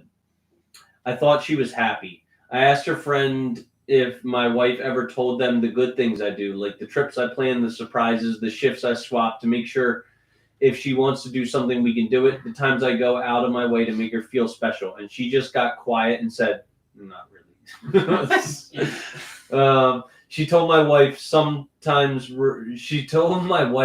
that she sometimes refers to me as a C word. God damn. Cunt. Him as a cunt? Yeah. But she did blah, blah, blah, blah. All right. So this is the poor fucking cop. I cut off the rest of it. You cut off everything. What do we think about what kind of advice can you? I mean, Oh wait, but she did tell me it's a common belief among her friends that what my wife says isn't true, as she has known these women her entire life and has a reputation for exaggerating for attention. She did it with every boyfriend before I came along. Apparently, I felt sick, so I raised it with my wife, and her response was, "Why does it matter? I just need to vent sometimes." She said she doesn't really feel that way all the time. She just exaggerates when she's upset, and I shouldn't take it so seriously.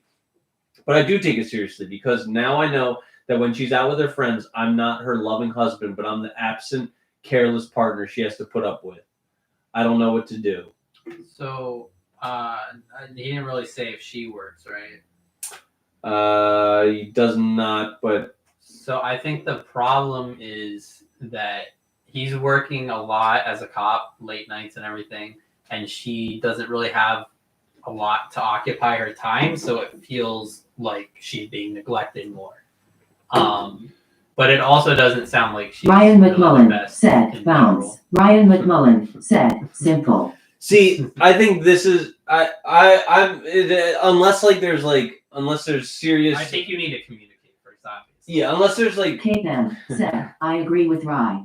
I think you need to explain how what she's saying to her friends is making them feel. Yeah. Because, like, I think no one wants to be talked about like that, especially by their significant other. I think it's a bad idea. It's a bad look to air out your dirty laundry to the friends. You know, like when it's a problem in your relationship. Who do you talk to if you can't talk to anyone else? A therapist. A therapist is a good one. It's kind of the same as airing it out to someone. No, but like a therapist is bound to like not your confidentiality. Yeah, I just think it puts a big strain on your relationship, especially when you start hearing it from other people. Ryan McMullen said, it's the way she's doing it. Yeah, I agree. You gotta loose lips sink ships. You gotta keep that shit in house. Well,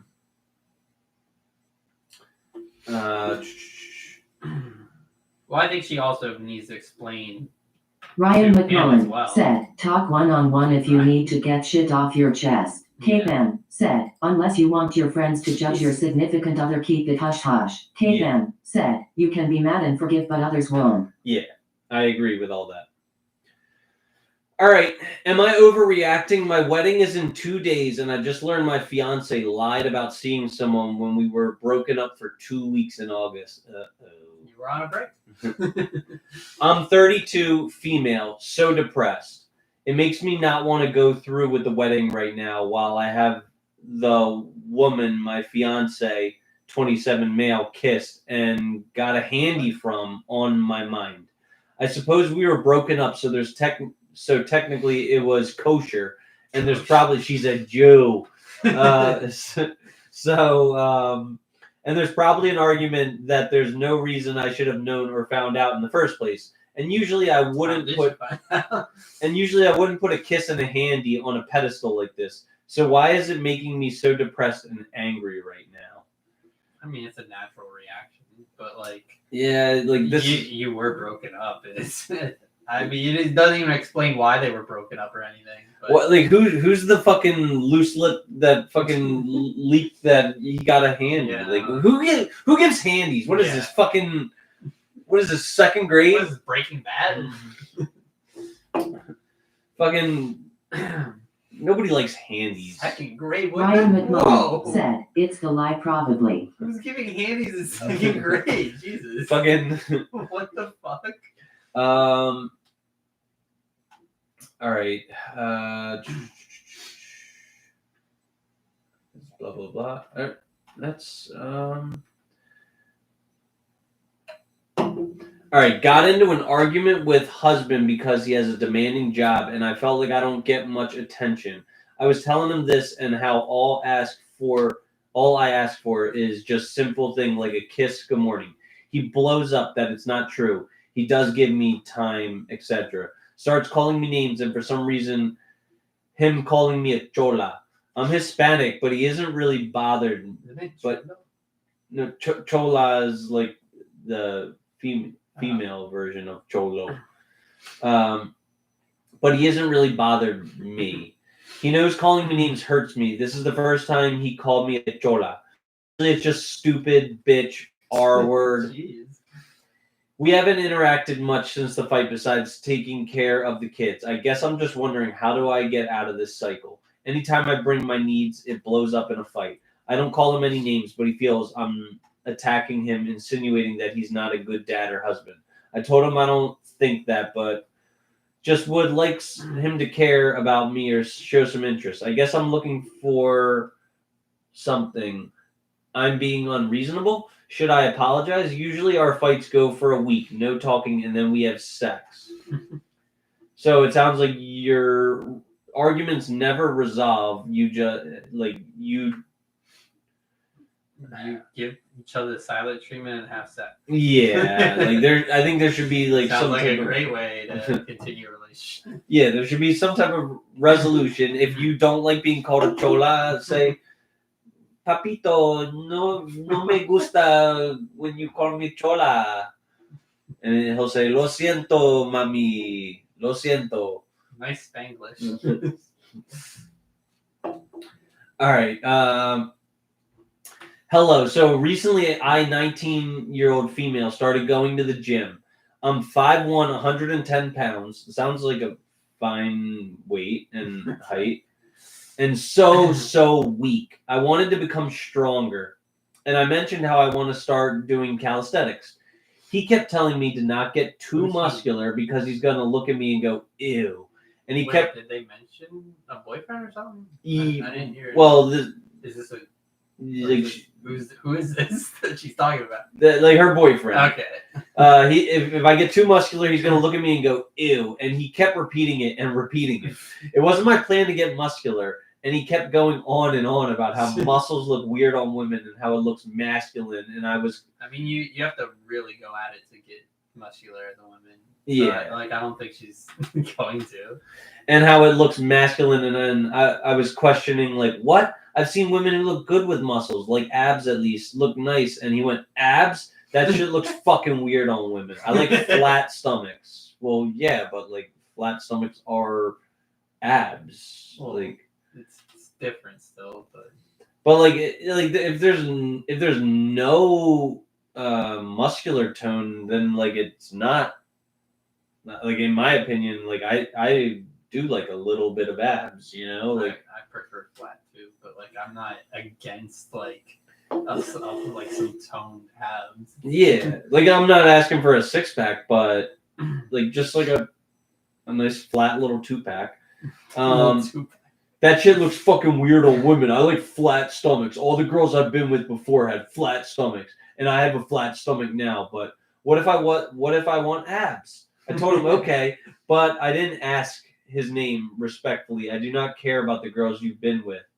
This just demotivates me to go to the gym. And I told him that I didn't like when that conversation was going, and he said I was just saying. I think a flat, blah, blah, blah, blah, blah. Yeah, but, I mean, Is that it? Yeah. once again cut off because like I can't have I cut off so much shit because I can't like have thousands and thousands of fucking these like pictures. Well, yeah, but well, I think this is like so these people are not married, so I'm a big proponent of breaking it off with, especially if there's no like specify at all their relationship. I feel like she didn't say anything. Just said this guy exists and says this. Yeah, I assume it's a boyfriend. Yeah, I assume married, so too. Especially at 19, but and like if you never know these days. If the person that you're dating is not attracted to the body that you want to target, yeah, like I feel like that's a big red flag. Yeah, sounds like you have different ideals. Yeah, you probably won't work out. Oh wait, and then she does have I think more. This is their conversation. Why'd you leave? I just didn't like where that was going. I just said it looks weird. You said you like flat stomachs and how all the girls you've been with have flat stomachs and stuff like that. Well, it's a preference. I don't understand the issue. Okay, and I didn't ask. To have abs, so respectfully, I do not care about the girls you've been with. I was just saying I think a flat stomach looks normal. There's more to add, but I'm not going to engage in it with how dumb this conversation is going. All right, back onto a marriage. Should I divorce my husband? I almost all the time am a person who says no, but let's say 35 female, just found out my husband, 36 male, went to a strip club behind my back. This happened in 2023. I went through his phone tonight. Have trust. I went through his phone tonight and came across some receipts with date and location. I remember that night. He had told me he was going bowling with his friends. He sent me pictures of them bowling, actually. I also remember he wouldn't pick up his phone and didn't get home till after 4 a.m. I was very upset that night. He told me he fell asleep at his friend's house. I feel betrayed. How did you get there at 4 a.m. then? I feel sad but numb. He's lied to me to my face in the past. I don't know what to do. We have a 4-year-old together. We have a house, a home. Like, you're going to break all this up over a fucking night at the strip club? It's not, like, no. We have a 4-year-old together. We have a house, a home. I thought I was going to grow old with this man. I thought he was my best friend. It scares me how he lies so easily. Looking for some advice from men and women. Edit. I should have added, I woke him up and asked him about it. He denied it a few times before I told him where I saw it and how there's no denying it. That I just wanted the truth. He then confessed to going and started saying, I always do this, and trying to shift the conversation to this being my fault for going through his phone. Eventually, he said he got dragged there by his friends and he didn't want to go.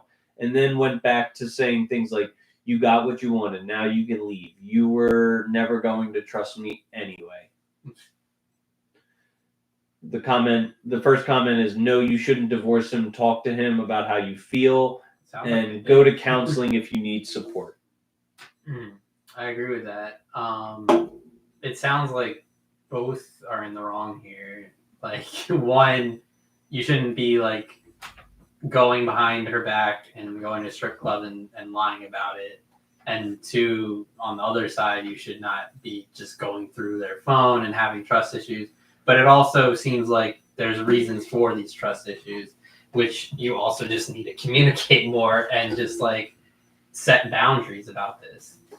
Yeah, I mean, they probably already did set boundaries, but like you should be following those boundaries too.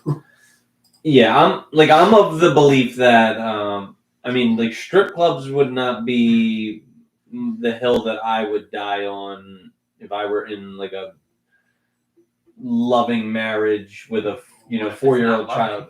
What? What if it's not loving? Well, I mean, if it's not loving, I don't know. Fucking go to counseling and try and make it loving. You can't force everything, but you should try that first. Yes.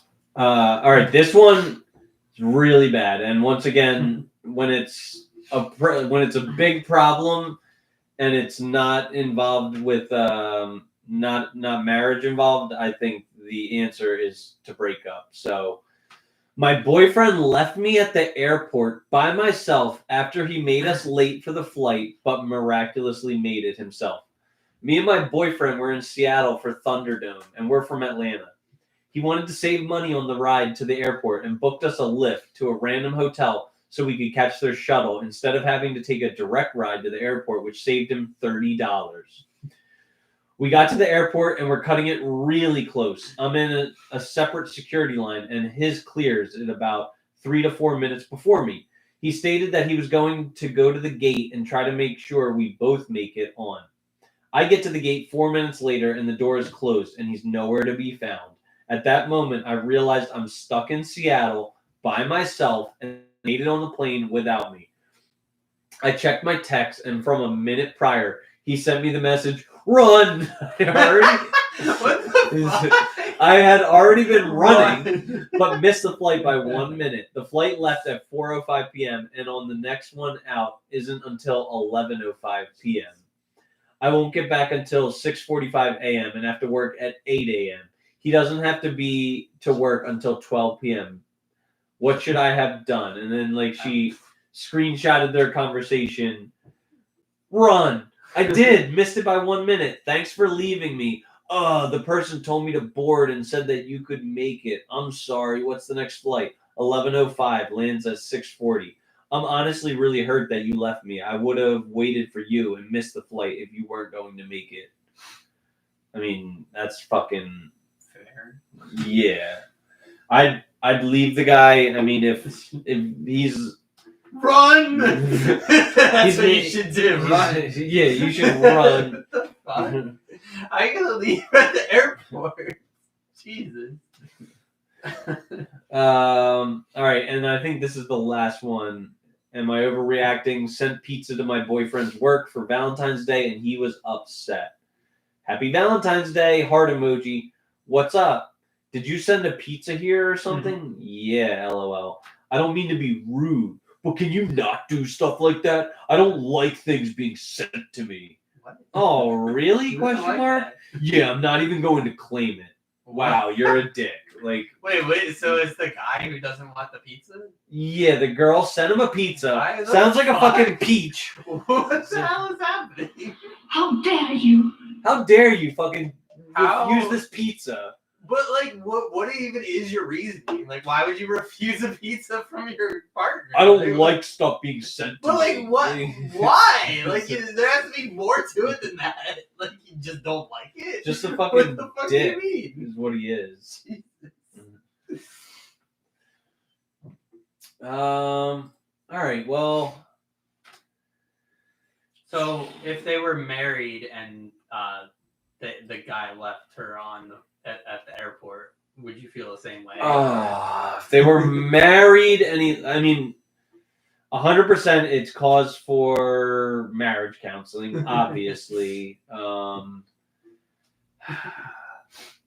okay with annulling a marriage if it's new, right? So Is there a term limit for? I think it's within the first year you can annul a marriage.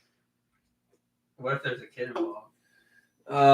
Then it's it gets really sticky if there's a kid involved. It looks like annulment's only within 60 days after marriage. Really? It's gotta be really new. So why don't we discuss icks? Do you have any personal icks? What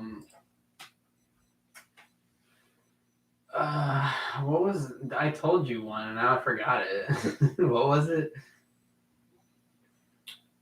I guess it had to do with trust issues, right? Where they have to monitor you. That was it. Oh, they're location monitoring and have to because I have this one person that I know who has, I guess, tracking on his phone, and so she knows where he is all the time, and if whether mainly it's because like he doesn't go KM to said, work. a guy who drives a massive pickup truck unless they're from the south. Are they overcompensating? Face rolling on the floor laughing. Okay. Actually, I think the Ford F-150 is the num. Wait, I'll let this come in. KM said, has nothing to do with relationships, just being funny. I think the Ford F-150 is the most common vehicle driven by millionaires. I think it's because what did she say? She says unless they're from the south, but there are a lot of blue collar construction workers that use their Ford F-150s for work, and a lot of them are like self-made millionaires. I would say if we're talking about automobiles, like the guys that have like the mufflers that make their car sound like super fucking loud, like I think if I was a girl, that would be an ick of mine. It's just like extremely loud. KM said, they are the exception. I more so was talking if Dev did. Yeah, it wouldn't make sense for a person like Dev to drive a big pickup truck. Why do millionaires drive it? Like a lot, because I think most of the millionaires who drive F-150s are driving them, to their job and shit like that, like as like construction workers and like concrete layers and different shit like that.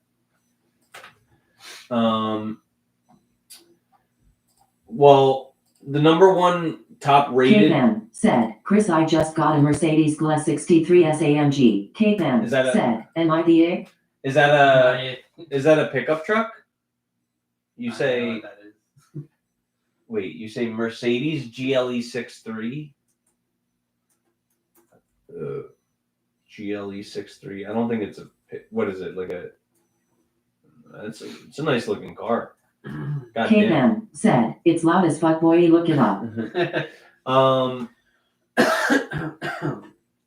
The 2025 MSRP is $143,000 for that car. God, which one? Damn, Mercedes Benz GLE 63. I'll bet you she did not get a 2025. Like probably got a probably like a 2021 if I had to take a guess. Said, I'ma come pick you up. What year? KM said, no payment, face with wide open eyes and flushed cheeks. I love how KM said, I got a 2025. God damn, girl. Wait, hold up. Fucking. So, fucking, here are some other the top number one rated ick by ladies. Said, spoiled. Yeah. Number one rated ick by ladies across the country is smelling bad. Yeah, that's fair. Tacky watch. I think that's kind of fair. Like I got a fucking Apple Watch. Actually, like no one even needs fucking watches to tell time anymore. We got these smartphones. Like, well, now we have smartwatches. That's what I'm saying. Like, we got Apple Watches. I was talking about how said overly cocky. Yeah. Yeah. I was saying about how this Apple Watch is like actually shit at telling time. It doesn't have numbers on the face of it. So like I could understand. I don't know. Said, honestly, people who flaunt and brag their wealth is an ick. Yes. Yeah. Says the girl who's talking about it. No, I'm just kidding. KM said, be humble. Sit down. But tacky watches referring to their favorite sports team as we or us. I hate this one. Like I think don't it's really care for it. Like it doesn't matter. Like, I think it's fair to do. Like to have a little bit of ownership in your team. Like they're not just other guys. They're us. You know what I mean? Like they don't know you. Yeah, but they like I don't know. You're part of the. I mean, I feel you want to be part of it. Yeah, I feel part of the Philadelphia Eagles. Am I going out there on the kickoff and like making tackles? No, but that doesn't mean that. Like when the fucking players speak, and they're always like, we love you. You guys are the greatest. but that's said, general. that's just me talking to you guys. BC, you said loud cars for girls is your ick. I would have never said anything about it. BC, material doesn't matter to me. Oh no, I wasn't saying that. I get that. Well, like, I mean, But I feel like that's for guys too. Like anyone who's just got loud mufflers is annoying. yeah, like I feel like it's more of a guy thing though, having Yeah. those like the mufflers that fucking are really loud and shit like that. Chewing with mouth open. Yeah. I But said I don't really care about that either. I said, since we're on the topic of a nice tight flat belly, I think my number one ick is low hanging foop. I don't like it. I think it's gross. Oversized stomach and a pair of floppy breasts, isn't that right? Snoring, I cannot tolerate snoring. Said, yuck. Mouth open is yuck. Yeah. Snoring, I just can't I can't even with snoring. I can't even. Obsessed with star signs. That's kind of annoying. Is it an ick enough to be a deal breaker for you? Well, obsessed probably. If it's just like they look at a horoscope now and then, I don't really care. Like if they're not like super serious about it, then it's fine. It's just when people are obsessed with it, they make it like their whole life, and that's kind of an ick. What about this is for when like girls get this ick from guys, raincoat or umbrella? What's that? Like wearing it? Like using an umbrella or wearing a raincoat when it rains. That's just we have to go out with nothing on. That's seems fair. I don't care. I don't use umbrellas or raincoats, but I don't see why that's an ick. I can kind of understand it, but just like I mean, it's like kind of like having a purse. People don't want like to get wet. Like, what do you mean? What if you had like you carried around enough shit every day that you needed like a purse? Would you think it would be fair if a girl was icked out by you carrying a purse? Like, how are you gonna? You're not gonna put an umbrella in a purse. No, but I'm saying like it's just something. There's just something masculine about braving the elements. You know what I mean? Like wear a hat if you don't want your. Sounds more stupid than masculine. I mean, like I don't really care because it's water, but like, if it's like snow or something, I'm gonna wear like a jacket. And well, yeah, that's. I mean, you say I'm braving the elements. Yeah, but it says specifically raincoat. Like a snow coat or an overcoat is different. You know what I mean? Like if it's just a little bit of rain, like suck it up, pussy. You know. I think it's fair for people to like have them. Like for guys to have an umbrella. Why is that stigmatized? Why do we need to not be allowed to have umbrellas and raincoats? What? I don't know. Just because, like, it's just Right. It's not masculine. I don't get it. Saying I'm not like the other boys, other girls. So pick me. Yeah, that is a very That's the pick me thing to slogan for say. pick me. When they agree with Andrew Tate. Yeah. I don't agree with everything that Andrew Tate says, but sometimes he says some base shit, and I agree with the base shit that he says. Listen, I feel personally attacked here. Listening to motivational podcasts and make the gym their personality. Like I don't make the gym my personality, but Then why do you feel attacked? I like listening to motivational That podcasts. part, yeah. Like fucking.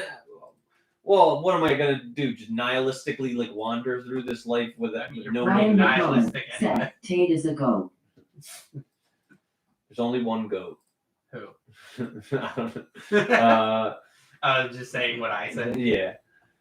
Wearing tracksuits. I don't wear tracksuits, but I would. Like I. Yeah, I mean, I don't care. Not offering to split the bill. I mean, I think it's. I think offerings, like it makes sense. I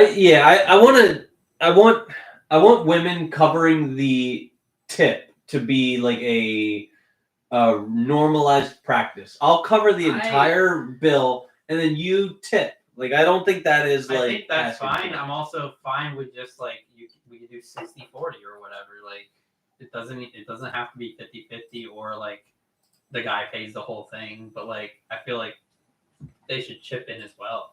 Yeah, they really should, and it's pretty like I don't know. It's pretty disheartening that some women think that that's a fucking ick. Like, likewise, the feeling's mutual. Like, what was the ick? It was that not offering to split the bill. it's just wait, not offering to split the bill.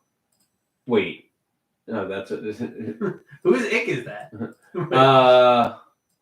I didn't even think about that. That sounds like a guy's ick to a girl. Then I guess maybe it is. Well, so they want the girl. It sounds like to they make want the the girl token to offer offer of doing 50-50.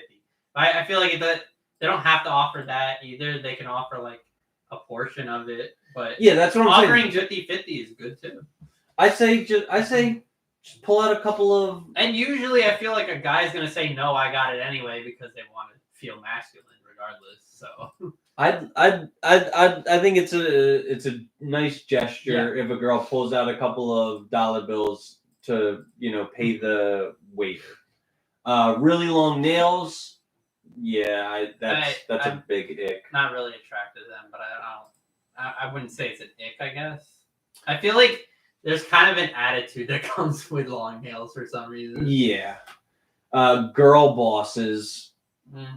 It depends. Like, are we defining girl bosses as just like the attitude of not like needing any man, not wanting to deal with anyone, or is it like someone who's successful in their own right but is also like not like a bitch? Like, Ryan McMullen said, "Big ick."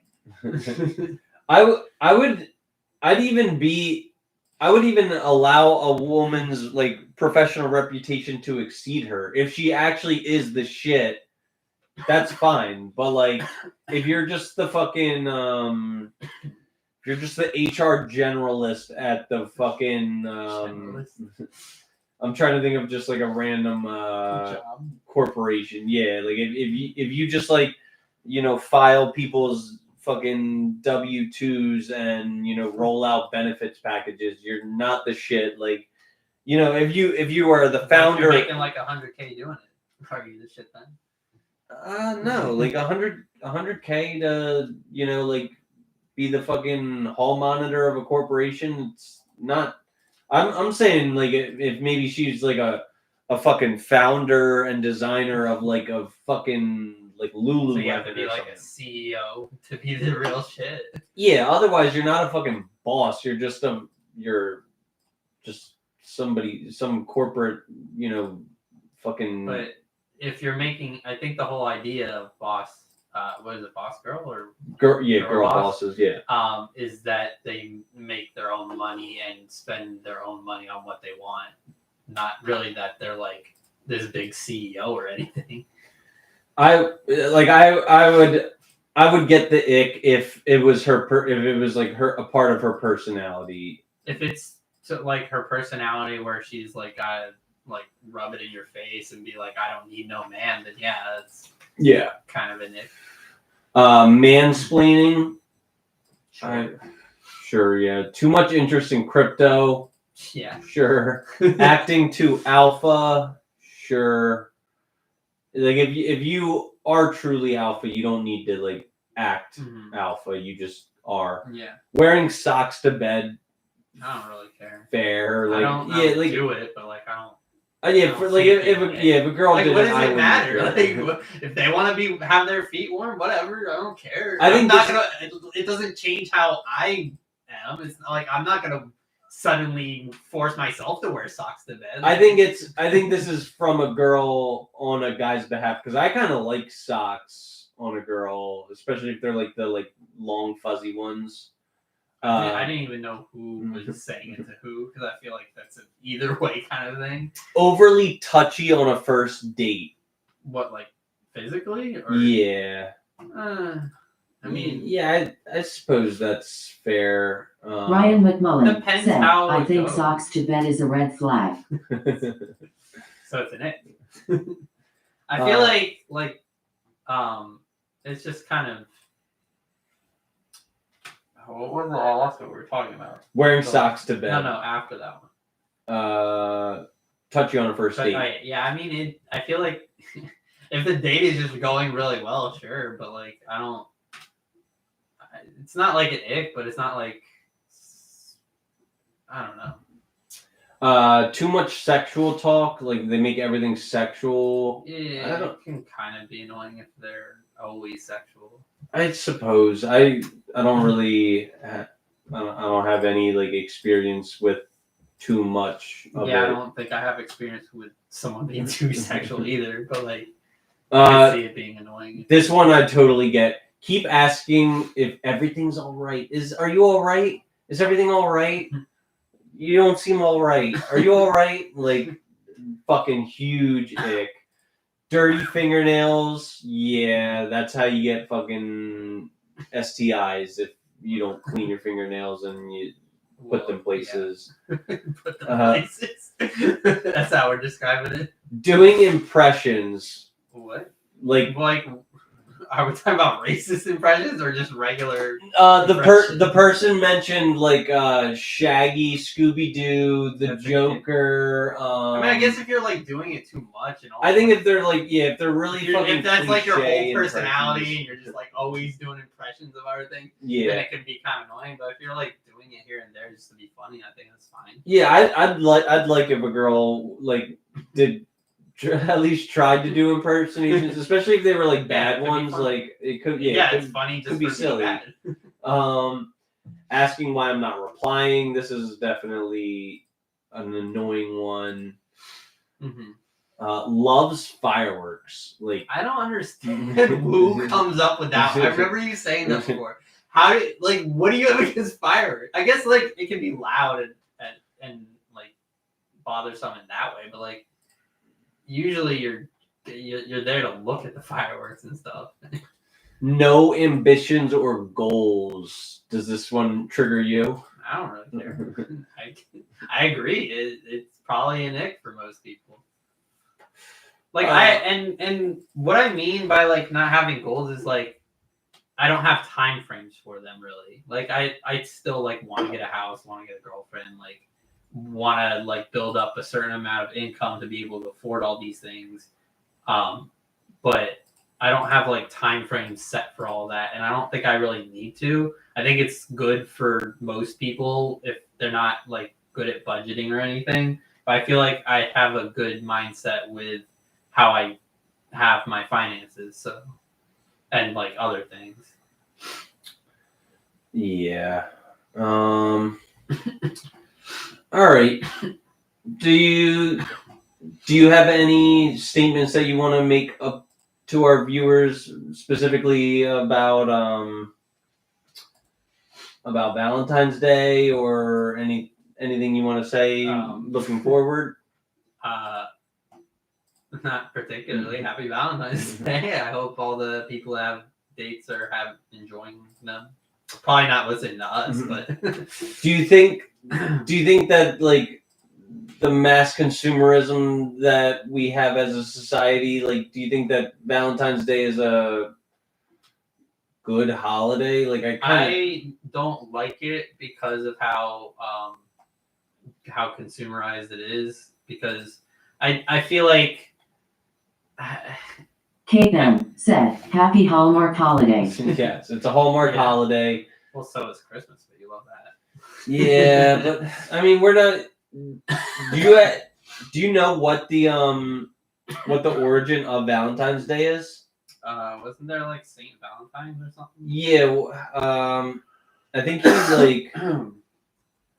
So Saint Valentine was a 3rd century Roman saint commemorated in Western Christianity on February 14th and in Eastern Orthodoxy on July 6th.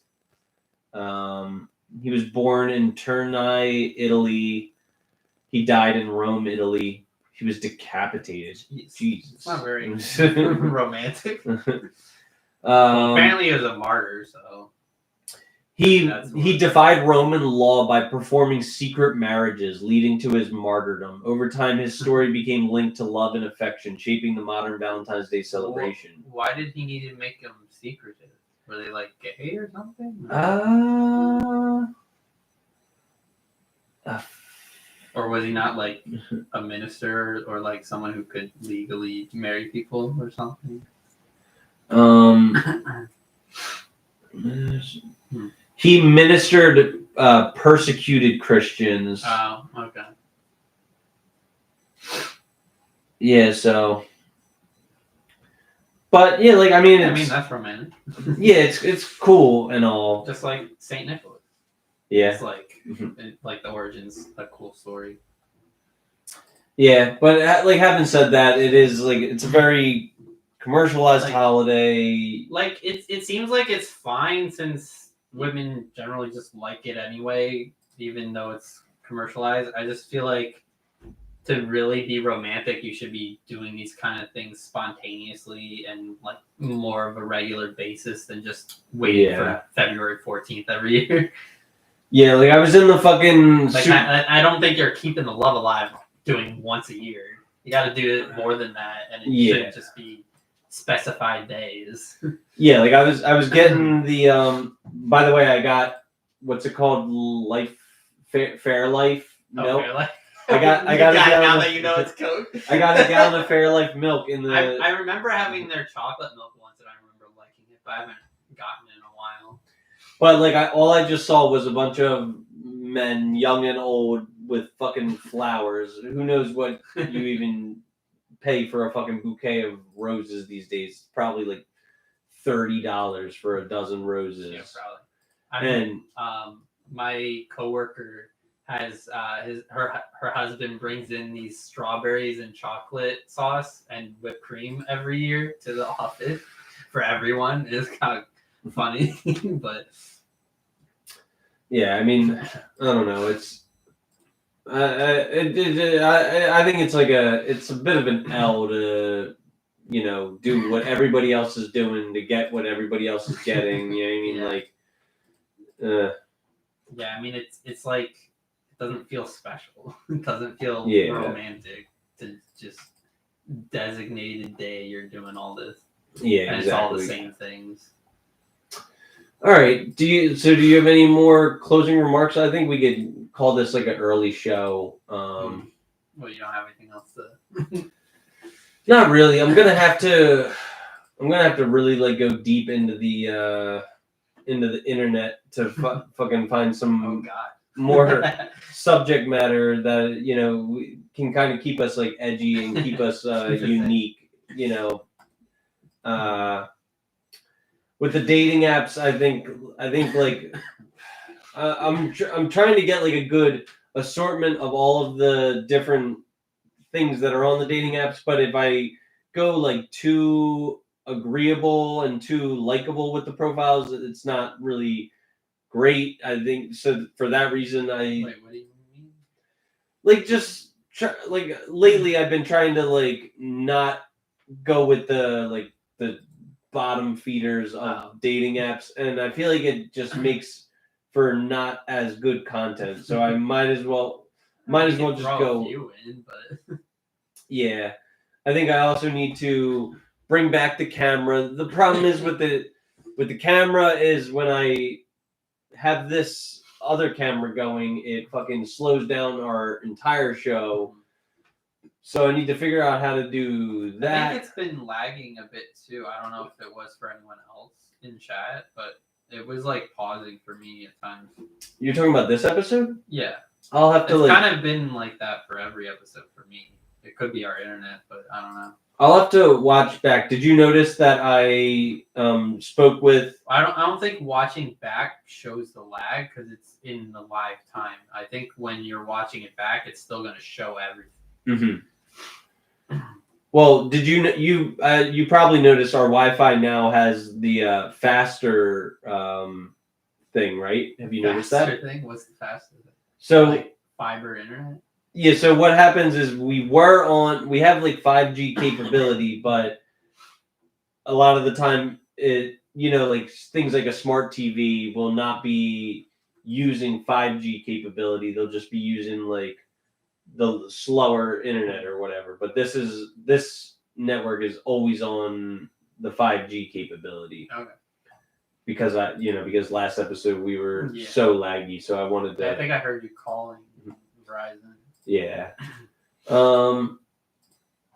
Other shit. I don't even know. Like maybe.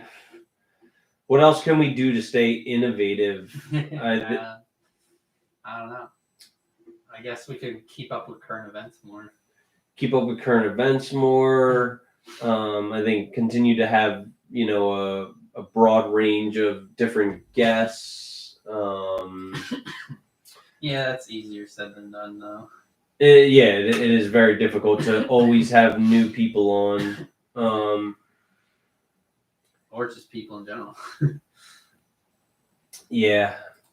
I'm just gonna have to really like hit the drawing board and come up with some new innovative segments and talk about some new topics. It's very difficult to like always have this this fucking I don't know topic of my fucking aggression and shit like that. I can only villainize feminism for 20 episodes before it starts to get stale. Mm-hmm.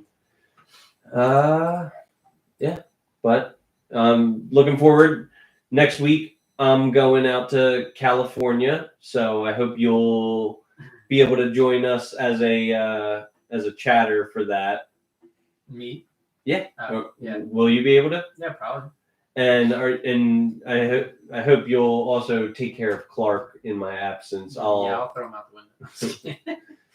How long are you on? I'm going for 7 days. Okay. From the 18th to the 25th, I'll be away. Okay. And hopefully I'll have Does some. it matter what he eats or? I mean, like I'll have like his food.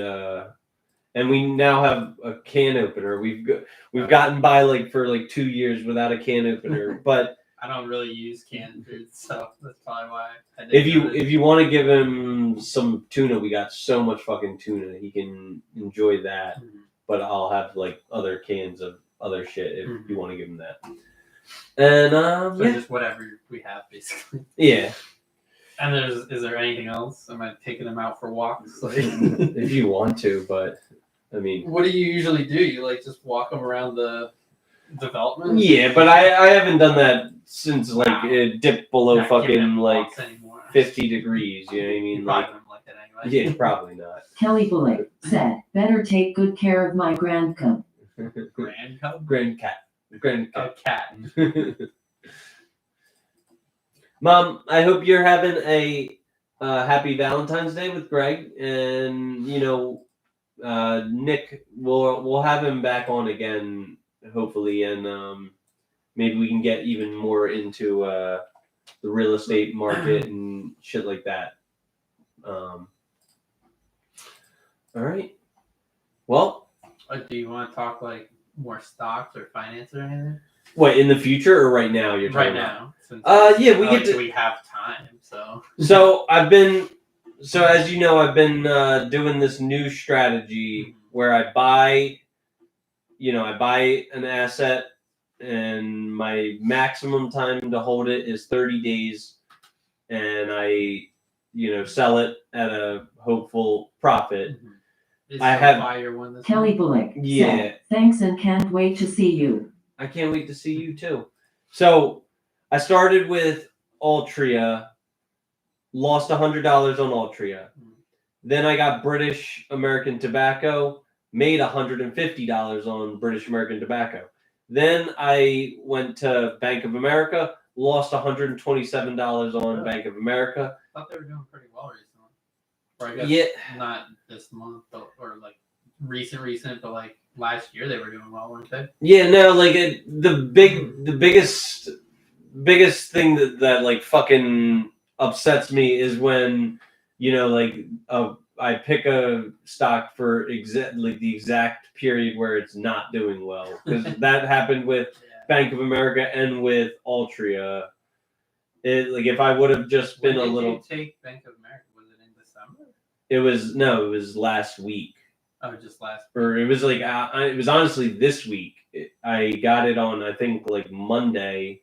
I guess on like around the 6th and the 7th, it started to fall after that. Yeah, but anyway, I'm ever so slightly in the green. Mm-hmm.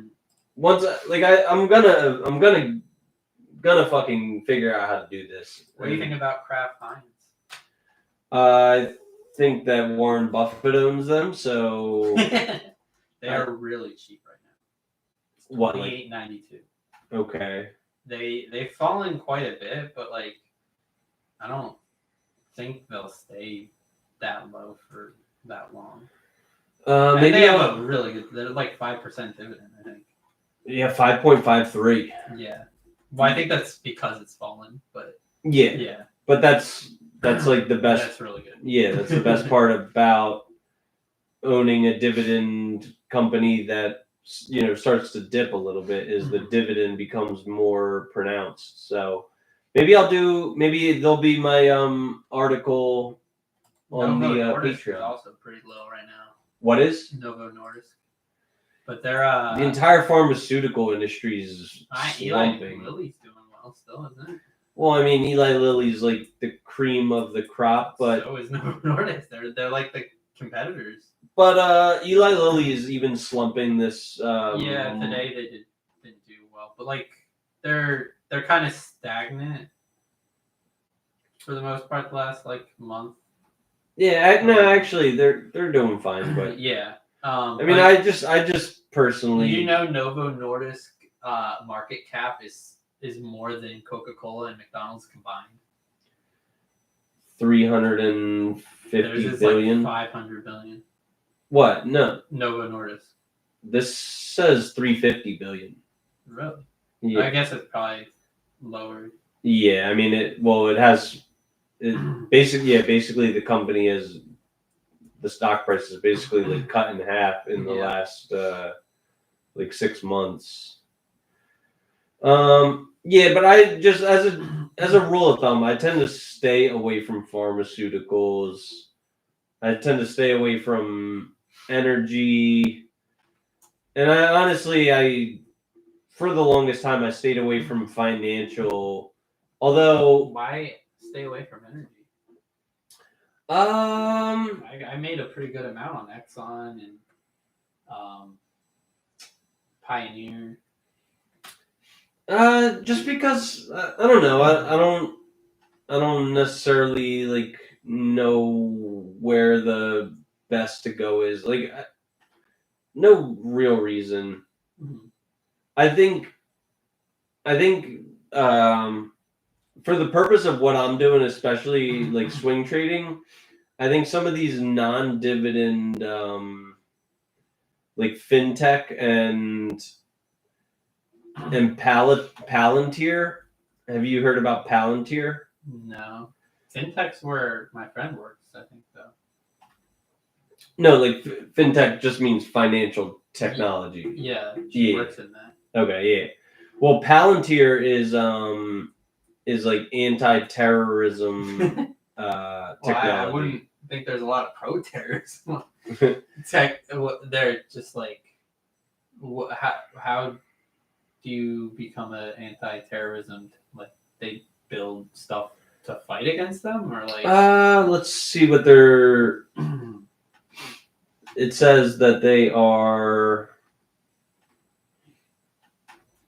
Palantir Technology is engaged in building software to assist in counterterrorism investigations and operations. It has built 4 principal software platforms, including Palantir Gotham, Palantir Foundry, Palantir Apollo, and Palantir Artificial Intelligence. Apollo is a cloud-agnostic single control layer that coordinates ongoing delivery of new features, security updates, and platform configurations, helping to ensure the continuous operation of critical systems. Gotham enables users to identify patterns hidden deep within data sets, ranging from signals, intelligence sources, to report from confidential informants. Foundry transforms the way Organizations operate by creating a central operating system for their data. AIP enables responsible artificial intelligence advantage across the enterprise by using primary core components built to effectively activate large language modules and other AI within any organization. Jeez, they were a penny stock just 2 years ago. Yeah, like I'm not sure if they still have like a lot of great times ahead, but I mean it's I mean, they probably won't be like killing it, but like it seems like a good stock. I just worry about ones that jump up and are like really volatile. yeah. Because like if they were a penny stock 2 years ago, that means like they're really recent in their growth. And weren't you someone who like likes like long-term companies that have been here and Yeah. like steady for a long time? And speaking of one of those Like- speaking of one that's had a really rough fucking 6 months, Lockheed Martin is fucking down to $423, which at its height, like 6 months ago, I think my uncle sold at that too after making a profit. they were all the way up at 615 like 6 months ago. Now they're down to 423. I don't know. I think a lot of yeah, I do think that is. I think a lot of this conflict is coming to an end. That was like much less than 6 months.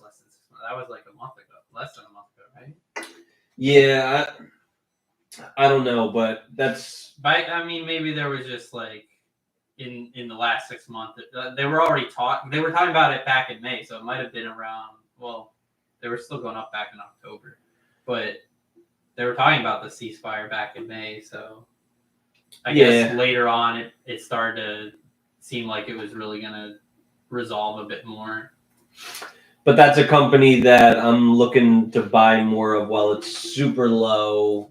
Because that's a fucking company. Speaking of a good dividend, I'll bet you that dividend has probably gone way up. Wouldn't it be not that much since it's still really high? It's a 3%, 3% dividend, which is decent. Yeah. Yeah, but and like even Microsoft is having a rough 6 months. Like Microsoft peaked at 467. Now it's down to 408.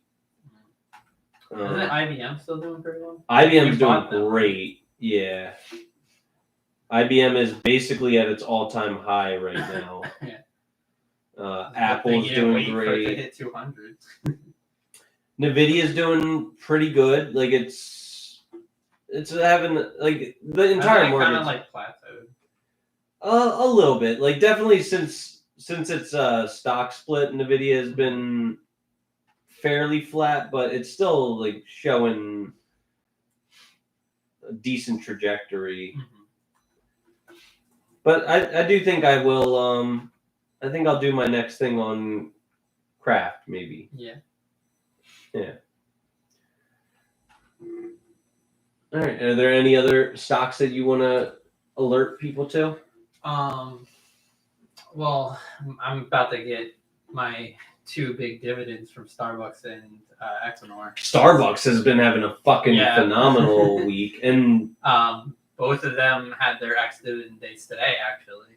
So I think that they're probably on like the 21st or something when they pay it.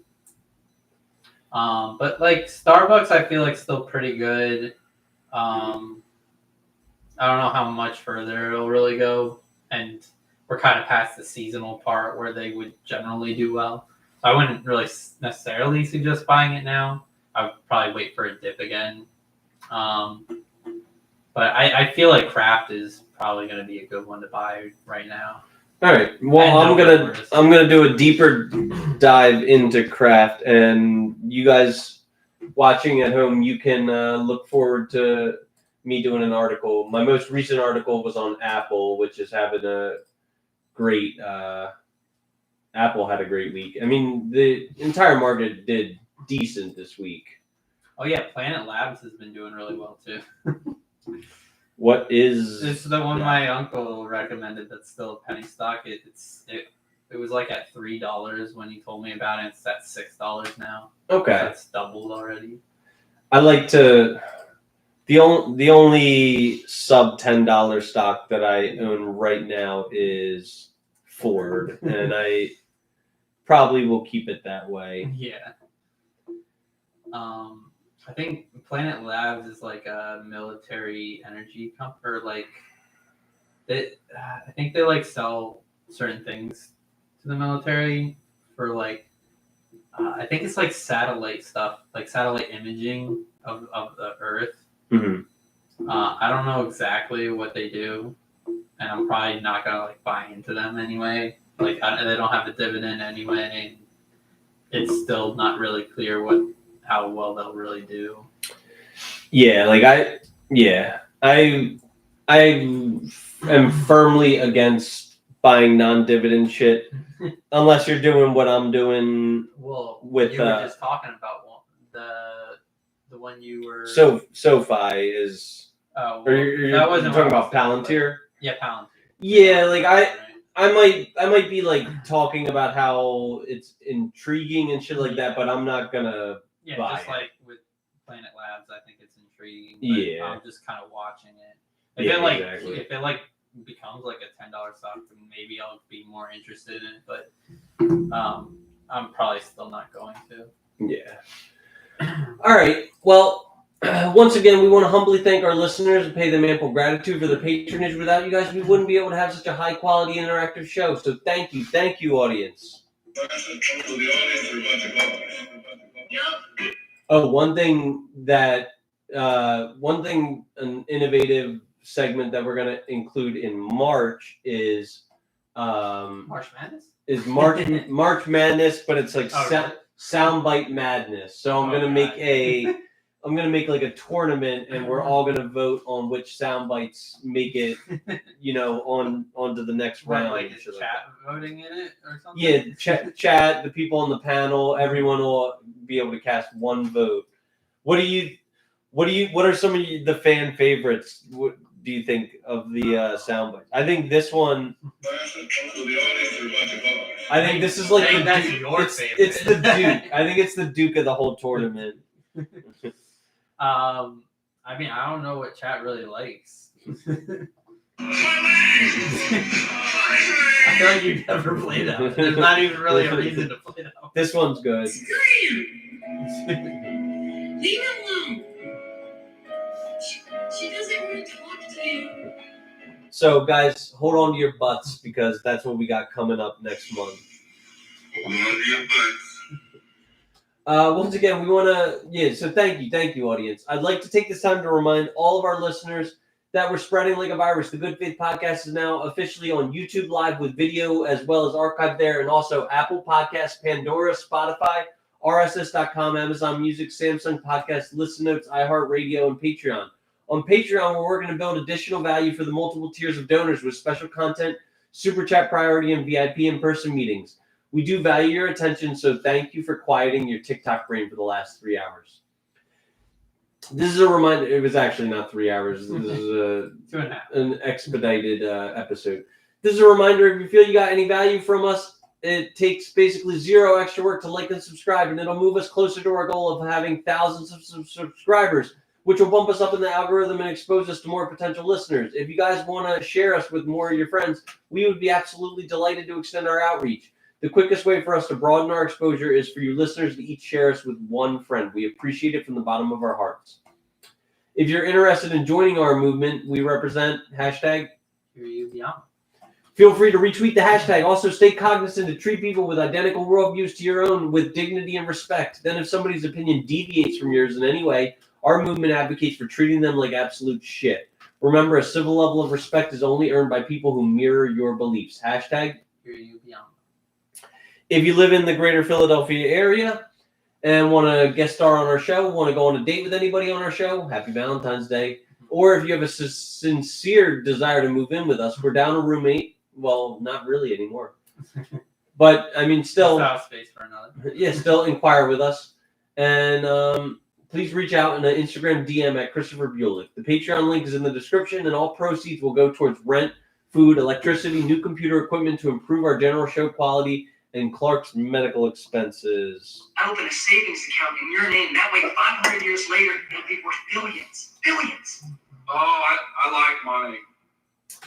To all of our faithful audience, So the audience are a bunch of hoes. we wish you a wonderful weekend and a happy and healthy lifestyle. To all of you, we bid you goodbye. Go Birds. 260. Yeah. And you bought it like 220.